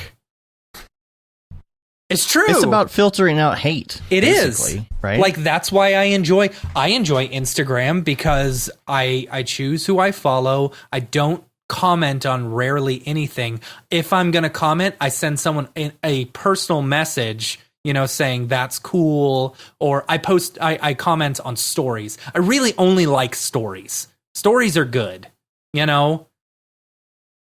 You know what keeps me out of that whole area on Twitter, I guess, is when you're doing a brand on Twitter, okay? Mhm. If you're not big on your personal Twitter, but you're just doing a brand on Twitter, you don't see as much of that kind of stuff. That's true. You know, you're not adding, I don't know. We've gotten Johnny John from high school who's got a big red hat on and is, you know what I'm saying? And when you do a brand, you're seeing people who are posting stuff about brands. I'm going to see what GSG posts. I'm going to see what Ryan Summers posts.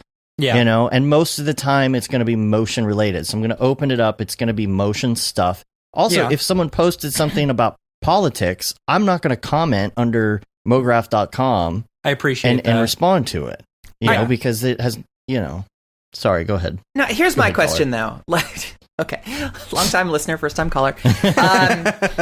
So I wonder what the percentage of returns is on social media for your average person. Like, I understand, like, as a brand, you know, like, you want a wall of brand. You want people to, like, have constant awareness of you so that, you know, if they have a thing where, like, oh, you know what?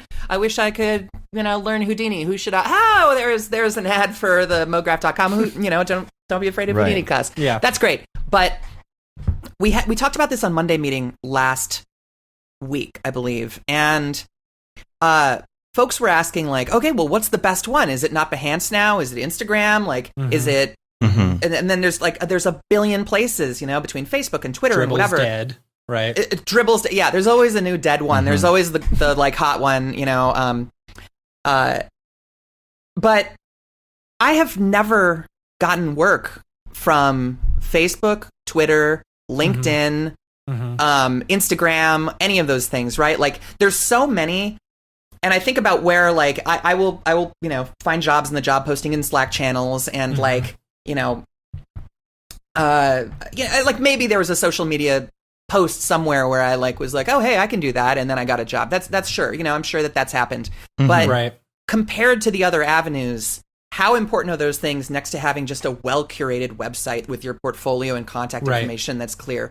And like, if you, like, I use Instagram mostly for personal stuff, a lot of dog and cat photos, a lot of meals, the occasional motion test or whatever. And honestly, I post those motion tests just so that, like, my friends who follow me that are in the business, you know, like maybe a producer at a local, like, you know, post house goes like, oh, it looks like Penny knows how to do 3D. Cool. All right. I don't expect to get a call for that. Right. But, you know, it's just like a little back of the mind thing. But I think I would go crazy if I tried to keep up on all these different platforms. When, I don't know. Well, that's why it is hard to measure, I guess, because if you're posting things on the reg, people who follow you are going to be like, oh, I know a person who does that. I see they're posting things every once in a while on Instagram. If you post it on your website, they're never going to go to the website unless you're sending them an email and saying, here, check out my website. You know, it keeps your brand fresh on people's minds. That's what I think. Anyway. I think the best social media social thing ever is either events, face-to-face interactions where you're actually talking and getting to know someone, or you know, online Slack channels and stuff like that. You know, being able to converse with other people helps you get to know the way someone is, you know? We have a select group of people that we would call if we needed help on something, and we may not have ever worked with these people, but we know their work, one, because they post their stuff online, but mostly because we have met these people in person or on Slack or something, and we know how they're going to work, you know? Exactly. You know that their file structure is going to be organized. You know that they're going to follow directions, that they're going to finish the project in a timely manner because you're used to that. Yeah.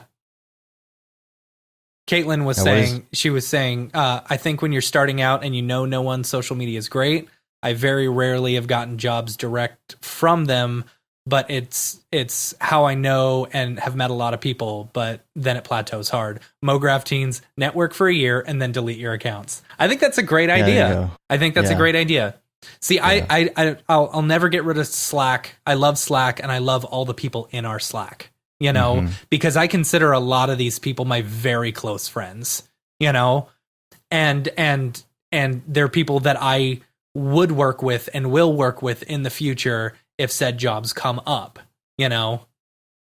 Digital Castaway says, I got more out of meeting you guys in Colorado and being on the Slack in 6 months than I did by being on all social media platforms for years. I mean, plus think about it this way. If some rando hit you up on Instagram and was like, you know, hey, what would you charge for this? Or, hey, I got a job, you know, you're immediately not going to be like, oh, sweet, a job's coming up. All right. Yeah. You're going to be super crazy skeptical about people who reach out to me on like LinkedIn or whatever. You're insane. You know, if you're not immediately skeptical, the second someone hits you up on one of these social media sites asking you for work, you know, like how much for a music video? I got like $200. Exactly. Yeah. But when you're on like an actual networking site, such as a Slack channel, or going out to meetups, or going to events, or going to Camp Mograph, get that FOMO, you know, like it's it's so much more one-on-one, and you build relationships with people. And that's what I think helps grow your brand. Ever since we started doing meetups and ever since we started doing that, like, we may invest some money in a lot of these meetups or invest money in Camp Mograph and stuff like that. But the amount of work that comes out of it, you know, is like tenfold.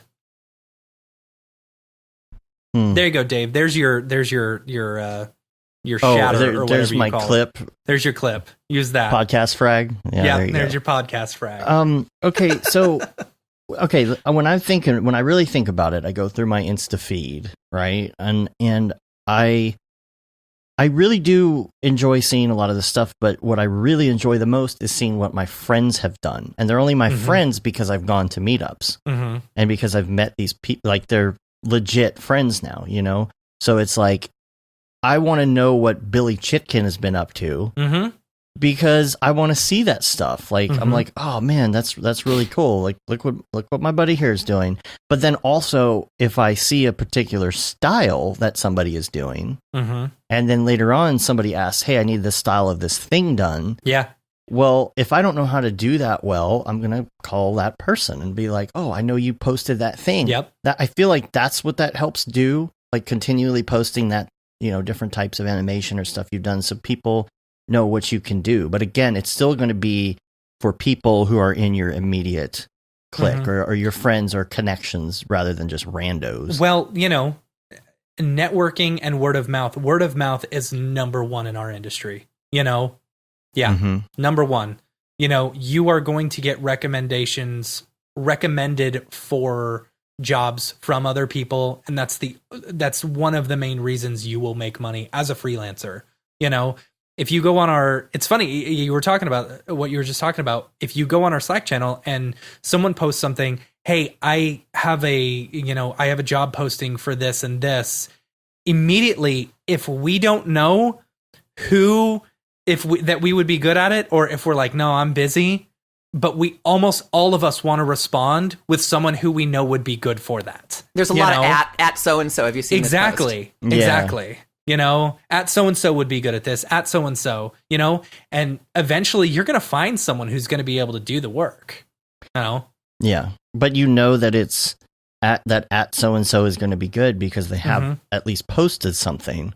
Right. You know, so it's that weird, like, you know, it's a tough, and you don't really know either. Like, you don't have conversion tracking for that kind of thing. Right. You know, I mean, with us, when we're doing sales, I can look and I can see, okay, this person saw this out on Instagram. They clicked through the site and then they hit buy because it tracks that for you to say, what was it worth for me paying that amount of advertising money to get that sale? You know, but you don't have that. You can't say, well, you know, what did I post that made this person hit me up on Slack for a project? There's no way to quantify that, I guess. And so, luck of the draw. Yeah. That's why. Well, I mean, that's why. I don't know. That's why it's important to network, and it is important to put your work out there.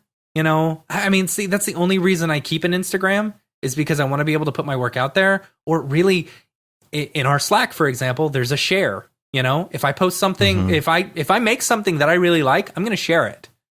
That's why you haven't seen a lot of stuff that I have posted in the share channel. But if I do, you know, I'll post it in the share channel. You know, well, and I mean, I don't really post for the meal projects ever, right? You know, Penny, that would be a fun channel for the meal. You know, oh gosh, where we just post for the meal. That is a really good idea. The Unreal, remember? Oh yeah, but that's an actual like Unreal. That's an actual like reel. You know, I'm talking about instead of like share. You know, where we share the projects that we just posted. You know, we're posting for the meal projects that we Penny, just wasn't did. that you that was on the show? For the meal? Yeah. Well, you got projects that you do for the reel, and you've got projects that you do for the meal. Oh, yeah, okay. Yeah. I get it. You know, I swear, Penny, you were on the show when we talked about having your Unreal or something. I don't know who that was then. But see, you got the project that you just did through that same sort of networking, though. Well, I mean, I've been working for them for like since the mid 2000s. Right. Like, so that was just kind of like, we just chat once in a while. That's like the first place when I don't have work going on. I'll just be like, hey, letting you know that I'm free. Yeah. Because, you know, that's kind of, I mean, that's somebody that you knew. That's networking. That's, you know, friends or. But that's like, that's old school networking, like pre-social. Yeah. Like that's how. Yeah. You know, I did it in Los Angeles. Like when I didn't even go on like Motionographer back then. I'm one of those people that's probably a bad person to follow or like listen to because I enjoy the job, but I mean, it is a job. Like this is now my 18th year doing this, you know, plus the college before that. Like I get excited about projects now and then. This project was so fun. And like, for the most part, the jobs I do are for the meal. Yeah. Like almost everything. And I try not to let that stuff stress me out, but like the extra stuff, that stresses me out. But keeping in contact, I love talking to people. I love maintaining, you know, the friendships with people. I'm way better offline than I am online. Yeah. I'm a mess online. Well, you've been on enough recently where we've already done Mograph recommends. So I have a question to throw out there. I think that will be good for anybody who's already done Mograph recommends. And it's something that Matt asked me this morning. Or it's similar to something Matt asked me this morning. He asked me like, okay, let's say that we get everything going that we want to do and the revenue's coming in, blah, blah, blah. What do you want to do? My question though is, end game for some people is just to make money, right? But I want to modify it a little bit, and I think this would be a good show topic.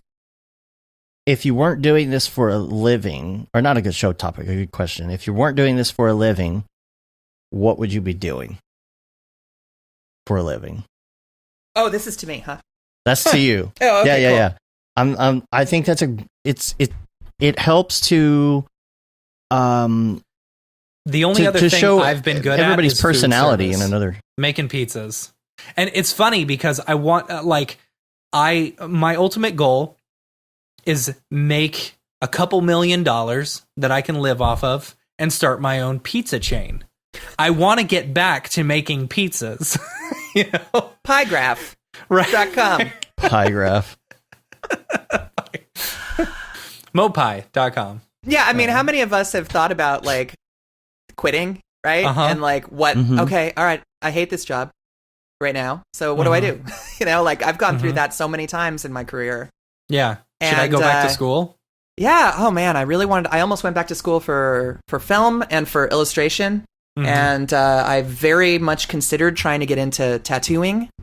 Really? Yeah, I borrowed my friend's tattoo guns and tattooed a bunch of grapefruits, and then I realized how much you like don't make for the first 2 or 3 years, and you're like apprenticing, and how hard it is to get into there, and like compound that, like the tattoo crowd, how many people would not want to get a tattoo from like a trans person? Like, I mean, just like realistic shit, you know? Yeah. And who wants to buy, you know, tattooed grapefruits? I mean, I'm glad you picked up the real important part of that story. Yeah. It's like a practice thing. Come on, man. Yeah, I don't know. That's a really tough one. Like, and there's this part of me that like is afraid that in like 10 years I'm not even going to be competitive in this field. And I thought that 10 years ago, and I thought that 10 years before that I'm like, when am I going to age out? There's no way I'm going to be able to still keep up when I'm 40. Yeah. 40 right now. And it's not even like about keeping up. It's just about like, how long do you want to sit at this desk doing this? Right. You know, you're either going to, and some people do it forever, but you don't see a lot of older Mograph people. I think half of that's because it's still a new industry, but you could become an art director. Where's the 80-year-old Mograph people? Come on. Yeah. They have started running businesses instead. That's what it is. But and I think that I would do this for fun no matter what. I've talked about like I would love to open a bar, but I would like the bar to be very, very fun and interactive and cool, trippy stuff on the walls and interactive everything and all of that. I would have fun because then you're doing what you want for your own thing. It's like, I'm going to go to Cinema 4D and design this cool poster for this event at my bar, you know, or some cool like projection map stuff. And every week you come into the bar and it's a different theme. This week it's jungle theme Friday, you know, whatever, you know, that would be fun. Theme. But I wanted to pair a post house with a bar and call the bar Post. So like, and the slogan would be "Come fix it in Post." Oh, I like that. My brother owns bars in Brooklyn. He's been doing that for like 22, 23 years, something like that. And so like, I definitely, that's his experience both makes me want to do it and tempers my expectations. Yeah. It seems difficult. It is not easy running a bar. But then part of me also wants to be a lawyer. So I don't know. See, I would love to do music as well, you know? Like I did music for years and years and years and was in bands and sang and stuff like that. And I have a beautiful voice, you know, like an angel, some would say. Like an angel. Yes. And, I would probably do that. I don't know, but really if I could have anything, if I had unlimited funds, I'd probably just make cartoons and, you know, make pizzas. That's what I do. Cartoon pizzas. Cartoon pizzas. It's a good idea. Actually, the number one client, and if anyone has a hookup for me, I would love to do work for Domino's Pizza. I know Domino's Pizza like culture inside and out because I worked for them for probably 13 years. I thought you were going to say just because you eat their pizzas all the time. Oh, yeah. I know Domino's Pizza. Right. I'm eating one right now. I do. This have episode some brought to you by Domino's. I do have some cold Domino's down in my fridge, but no, they. I mean, honestly, I started working for them when I was 16 years old. I stopped working for them, you know, some sort of capacity at 26. You know, and then who's the Noid? Who had the Noid? I don't know what the company that actually that was Domino's. It was Domino's, yes, but actually there was an agency that owned the Noid. You know, they can't. I guess they can't reuse it or whatever. I don't know. Man, got to be old school. Bring it back. Right. What was I going to say? Oh, I hope you've been practicing for karaoke, by the way. I have been. The problem with karaoke is that by the time karaoke comes, my voice is already shot. You know? It's shot by like day one. It's on 420. It is on 420. This is an NAB? NAB, yeah. Yeah. You gotta come I did karaoke. practice. I practiced the other night. I practiced my getting jiggy with it.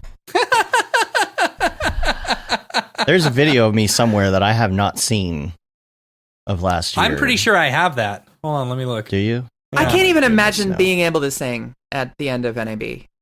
Or at that far in. I can't imagine it. I'm like 2 days in, my nose is bleeding. Everybody's dry. Yeah. I just can't do that much Coke anymore. Let's see. Ding. Las Vegas. I can find it. Anyway, we'll just move right on then. Mm-hmm. Okay. Man, we're already at almost 2 hours. All right. Let me do this real quick. Let's do some links.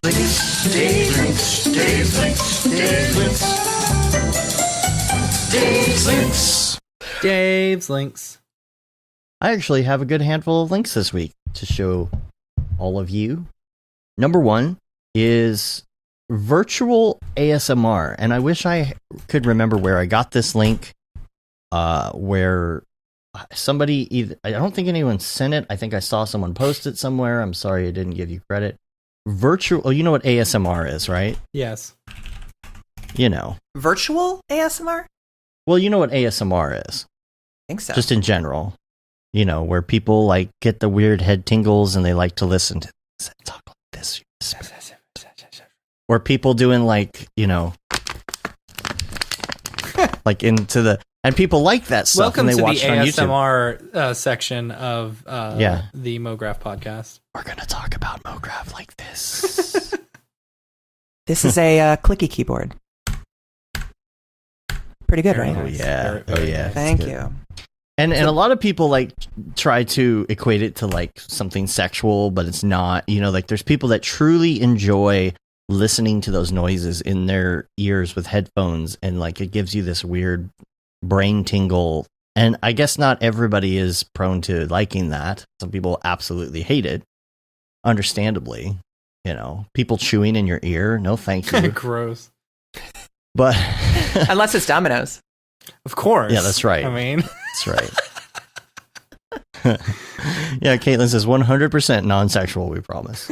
Anything's sexual if you do it wrong enough. Right. And this link though, there's a Behance gallery and it's called Visual ASMR. And so it has like these noises, but it has these like visuals that are supposed to like bring the same response. Oh my gosh. Oh my gosh. I knew I had it. I knew I had you're it. gonna have to That's send me Dave that.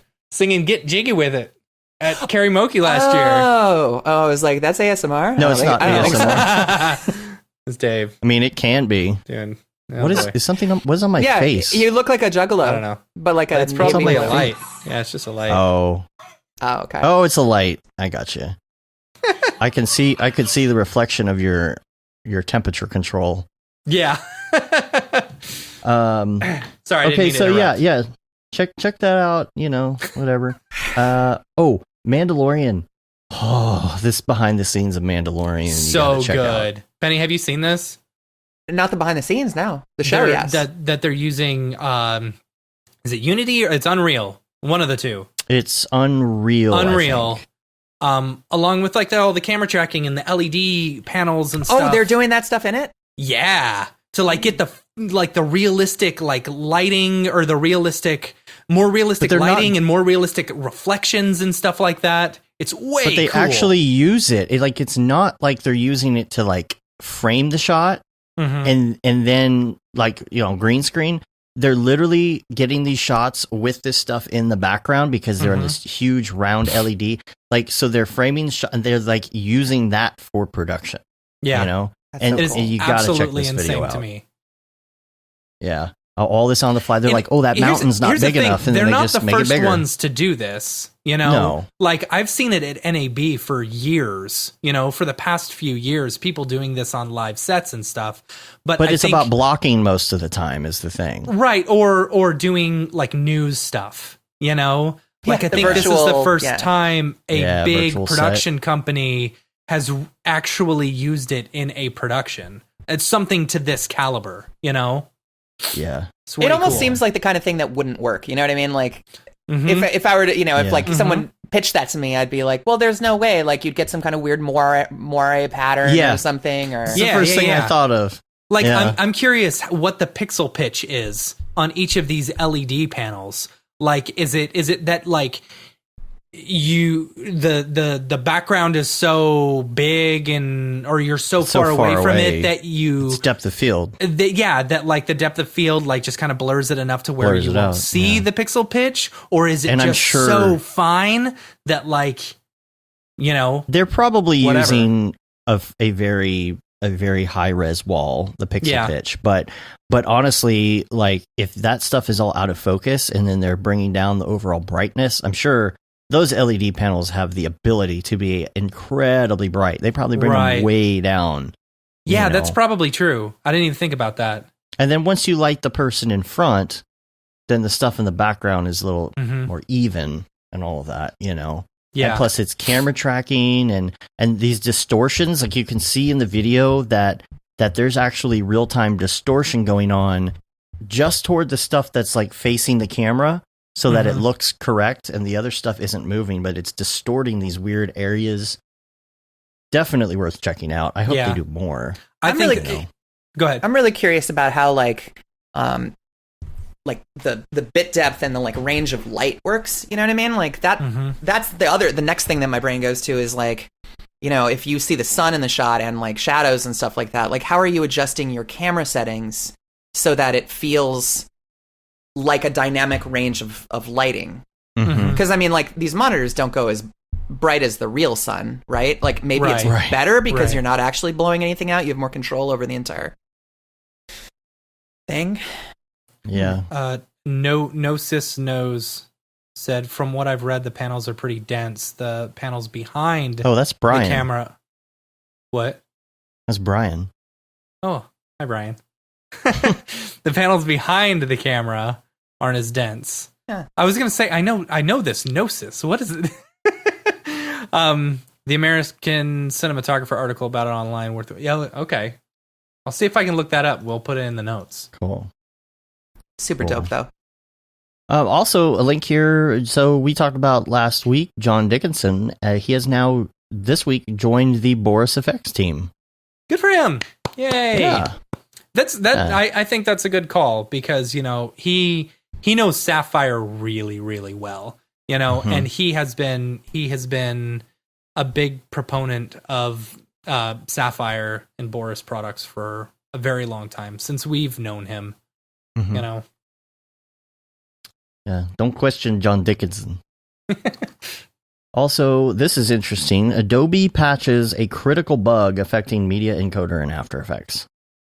So is it the this needs 2 frames to play bug? No, this is this is still haven't fixed that one. No, this is an exploit. This is an exploit where you can take a maliciously crafted, I guess, After Effects file, and if you open it, it can like mess up your computer. Like this is like a bad bug. Now I don't know if anyone's actually done that. It's just in theory, you know, this will happen. And it of course, hey, get this surprise. The reason that it's doing it is it's taking advantage of a memory leak type situation. Yeah. You know, surprise, After Effects has memory leak problems. So it's just taking advantage, but they've patched it, so make sure that you patch your things. My question is, and you can probably do this, but if you're on an older version of one of these programs, and that's the one affected, do you have to like upgrade to the new version, or can you patch the old version? I'll have to look and see. That's a good question. Yeah, I don't know. Yeah. There was a bunch of Adobe upgrades. Like I have both 19 and 20 installed on my computer, and it had updates for both. Okay, that's probably the way it works then. Yeah, so I heard that's already out. So I think the article says it's already out. So make sure that you update that. It's like, what else is this going to break now? That's the thing I hate about it. It's like, we closed that bug, but now RAM preview works worse. I don't know. Also, Maxon put out something as well. Future system requirements for Cinema 4D. Yeah, for all Did you see that? Folks using the old Mac Pro towers, and stuff. Like, basically, you're going to be shit out of luck for this because it's making it to where it will only, for the Mac systems, it'll only work with Metal. And I guess they're phasing out OpenCL, is it? Is that true? Yeah, and what it says is we want to have the best experience possible in Cinema 4D and ensure that we recommend updating to OS X Catalina 10.15.x. There are several enhancements to Metal in the latest Mac OS, which will improve the performance and interaction with the viewport, which is great because they're trying to concentrate on the viewport in Cinema 4D, which is what a lot of people are requesting. Mm-hmm. I think that what some people I noticed in some comments were upset about is the whole Catalina thing, because God only knows what version of OS X I have running on this laptop right here. Right. Not that I use Cinema 4D on it, but it's one of those things where like the people that are just hanging on, they can't update the Catalina. So that's I think where it falls into play. But honestly, from my perspective as someone who's switched, and I think all three of us have done this switch to PC, it's just like, okay, I understand where you're coming from, Mac people, but it's at what point are you just going to let go of it? It keeps happening, right? I've been through how many processors on Macs. I had PowerPC and whatever was before that, and then to Intel. It happens, and then they're killing the 32-bit support. Is that Apple? I will say that Catalina has been the most problematic upgrade on my laptop. It has been a disaster. I've heard a lot of comments about that. About just there's things about the OS that are just not stable. I couldn't even log into my wireless. My Wi-Fi didn't work on it. Wow. Oh, geez. Yeah. I found this article on The Mandalorian, I think. Oh. Dave, I don't want to post it in our conversation. I'm just going to email it to you. But geez, I got lost in it. Like, this is so cool. The LED Why don't wall. You want to post it? What? Why don't you want to post it in there? Here, I just know that sometimes whenever I post stuff in our conversation, it locks up. Yeah. It said a wall was made up of Row Black Pearl BB2 screens with a max brightness of 1800 nits. So basically, it would be about 168 foot candles. I don't know how much that is, if that's a lot. It's a lot of feet. The equivalent of an F8 3/4 at 800 ISO. I don't know. It's so cool. Like, them just talking about all these LED panels and stuff like that. It's very, very cool. Did you email it to me so I can put it in the show notes for I sure. just put it in the conversation in Slack. Yeah. It's pronounced schnotes, by the way. Schnotes. Anyway, on the Cinema 4D thing, on the Maxon thing, consequently, in order to continue taking full advantage of technical advancements, future versions of Cinema 4D will require the AVX instruction set and support for Metal on Mac systems, which is a good move. There's just people who are upset about that. I understand why, but I also don't understand, why you're hanging on. Because of the OS, I guess, Yeah. Anyway, Tesla Rock asks, how old is that cute dog? How much is that doggy in the window? I got her in 2006, and she was probably a year old. So 14 or 15? Wow. She heard me. You're like... Yeah, seriously. No older than 10. Right? Don't tell him. Did you check me? Did you see me just checking to see if she was alive? I pet her, and she didn't open her eyes, and I shook her, and she didn't open her eyes or move. Uh-huh. I do that with my kids. What are you saying that? That's dark. Yeah. There's only one other thing that I do have in the show notes for links, and that's this Deep Dream thing. And this is who is this? This is somebody that I have seen online a bunch, but I don't know if we've met in real life. Gavin Shapiro? The name sounds familiar. I recognize the avatar, and I don't know if we've met IRL. Did he do the flamingo dancing thing and the penguin thing? Is that a different Shapiro? I am not sure. But this is, Yeah, that, he did. Yeah. See, that's the flamingo stuff. Flamingo. Okay, yes. I love this guy's work. See, He and I said, "Made only this with know the him help from of Moon Instagram. Scooter." Yeah. See, I recognize the avatar. Yeah. Moon Scooter is who he worked with on this. If you're on the social network stuff, you should check him out. He used a machine learning algorithm called artistic style transfer for videos. And it's using that, what do you call the deep learning stuff? Deep Dream? It's called Deep Dream. It's like makes it look like you're on LSD or something.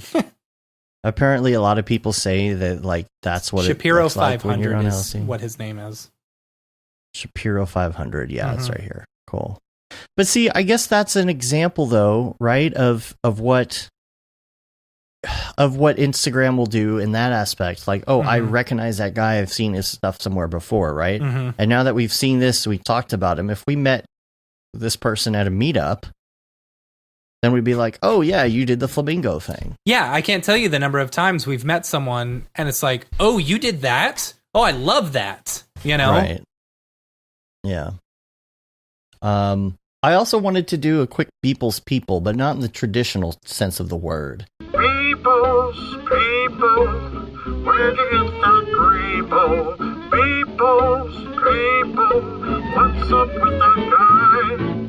I just wanted to mention one that really stood out for me because, I felt like instead of the normal Beeple stuff that you get the Buzz Lightyears and things like that, this felt like it's not in the Beeple verse. You know what I'm saying? And I just thought it was the new Beeple verse or the old Beeple verse, because those are two very different things. That's true. No, the one that I really like is what is it called?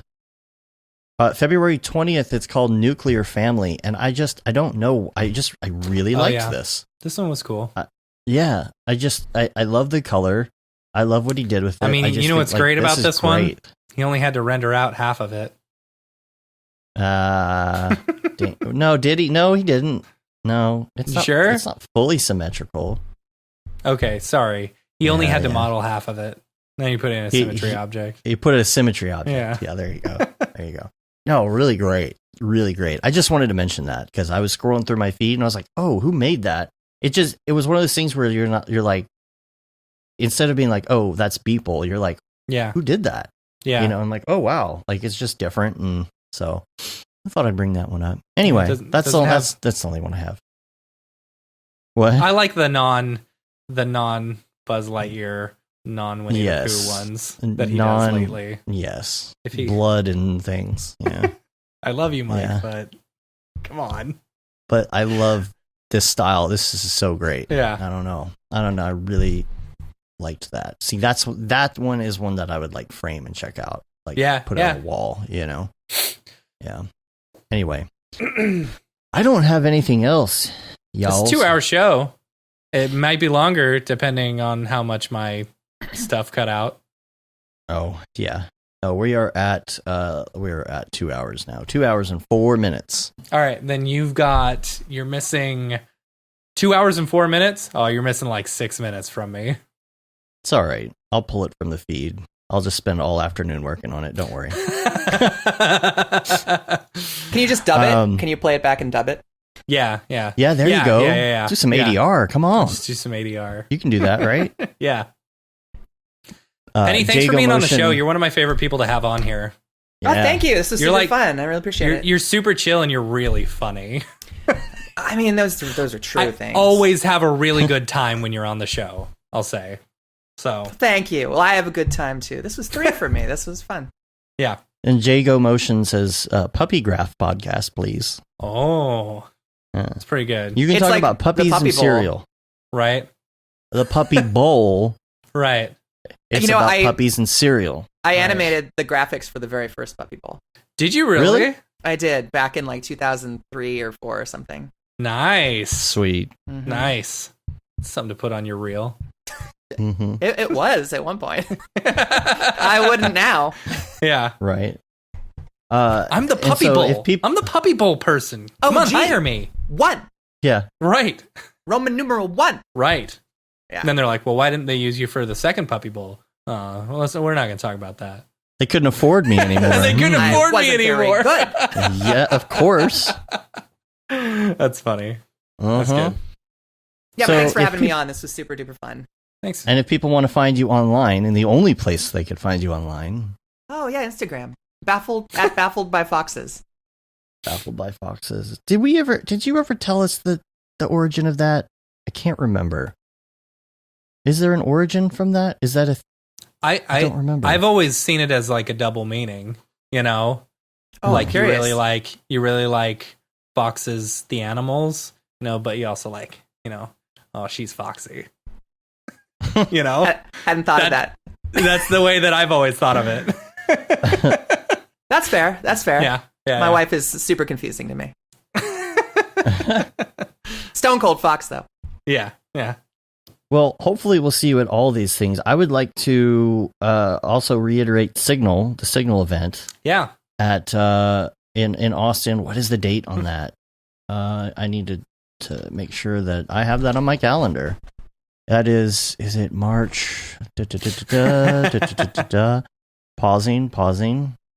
There we go. We call my kid Um, the Red Fox because he's a redhead, you know, and like when he was born, he had just like a Captain Picard of red hair. You know, that was it, just a little bit. And so I like how your dog is snuggling even more with the fox. But the nurses put this little red fox sticker on his little nameplate or whatever, and since then he's always been the Red Fox. I've always wanted to get a fox tattoo, you know, to cover up some of my more shitty tattoos.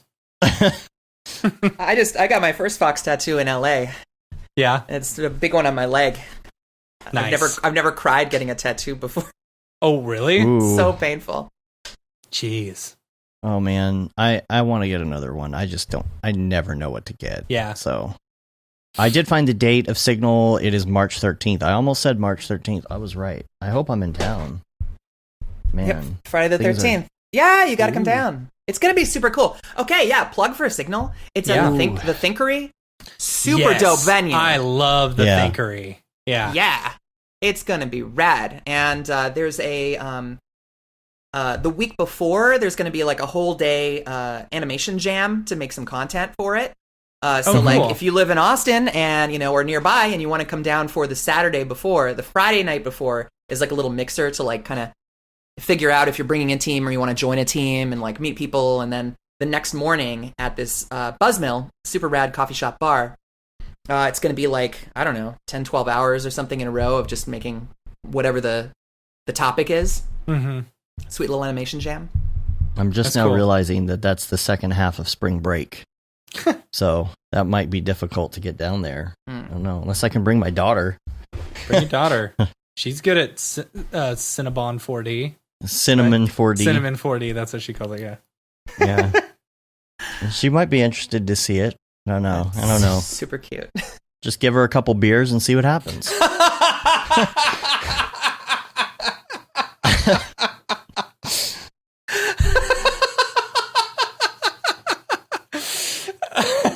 Sorry. Yeah. Yeah. Laughing at child It's normal, intoxication, you know. Right. Not quite as funny as dog intoxication, but you know. No puppies. Oh, yeah, that's look at that. And Logic locks up again. There we go. Keep going, Logic. We're trying to do a dang show here. Okay. Probably a good sign All that right. we should wrap it up. You can rate us Yeah. on iTunes, leave a review. You can also subscribe on your podcatcher of choice. That helps get our ratings up. Subscribe to the newsletter to get all the good infos about what's going on, you know, events like Signal and such like that. Make sure that you check out our merch on our site, mograph.com/merch, if you want to see some of our shirts. I need to get on the but money dough shirt. But money dough. I need to get that but money dough. Mhm. You can check out all of our mad gear there. Yo, I'm with it. I'm hip. There is the Mograph logo tee. There's the Paul Babb Feel the Bab 2020 shirt. All the profits from that go to Doctors Without Borders. There's a Render Things t-shirt, hoodie, and a long sleeve tee. And, of course, That Render Is Fire shirt, which you can only wear ironically. Of course. And we're on Facebook. We're on Twitter. We're on Instagram. We are not so much on Periscope anymore. We're on YouTube. We're on TikTok. And Mograph.com. So check You go us on out there. TikTok, you can see the video that I took of Dave doing his dance outside of the car as I'm driving. You know, that's not true. That's not true. You can't. Oh, I was like, when did I do that? I had way too many beers that night. All right. Well, that wraps it up. Thanks again, Penny.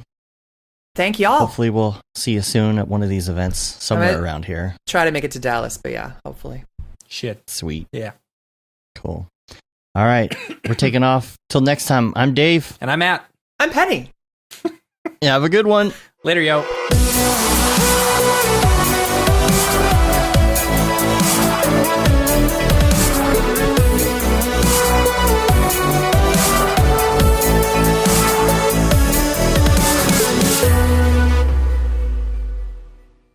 Pretty good, I guess. Mograph.com, an online resource for motion graphic artists. Start your week with the Mograph podcast.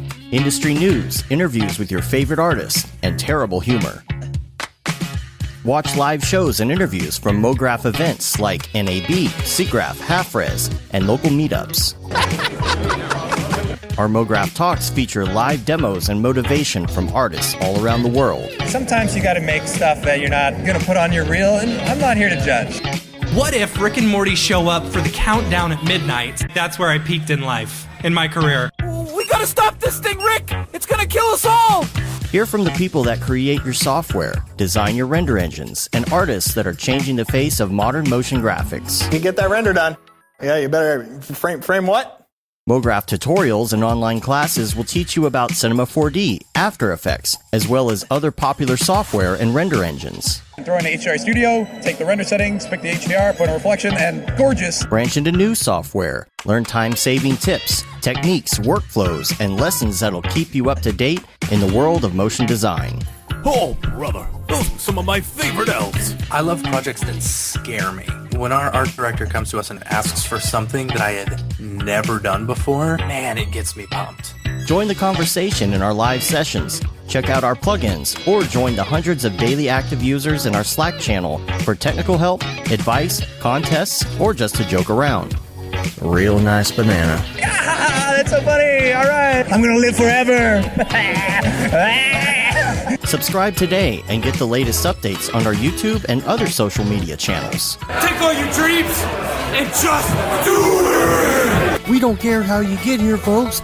Just get here. Subscribe to Mograph.com.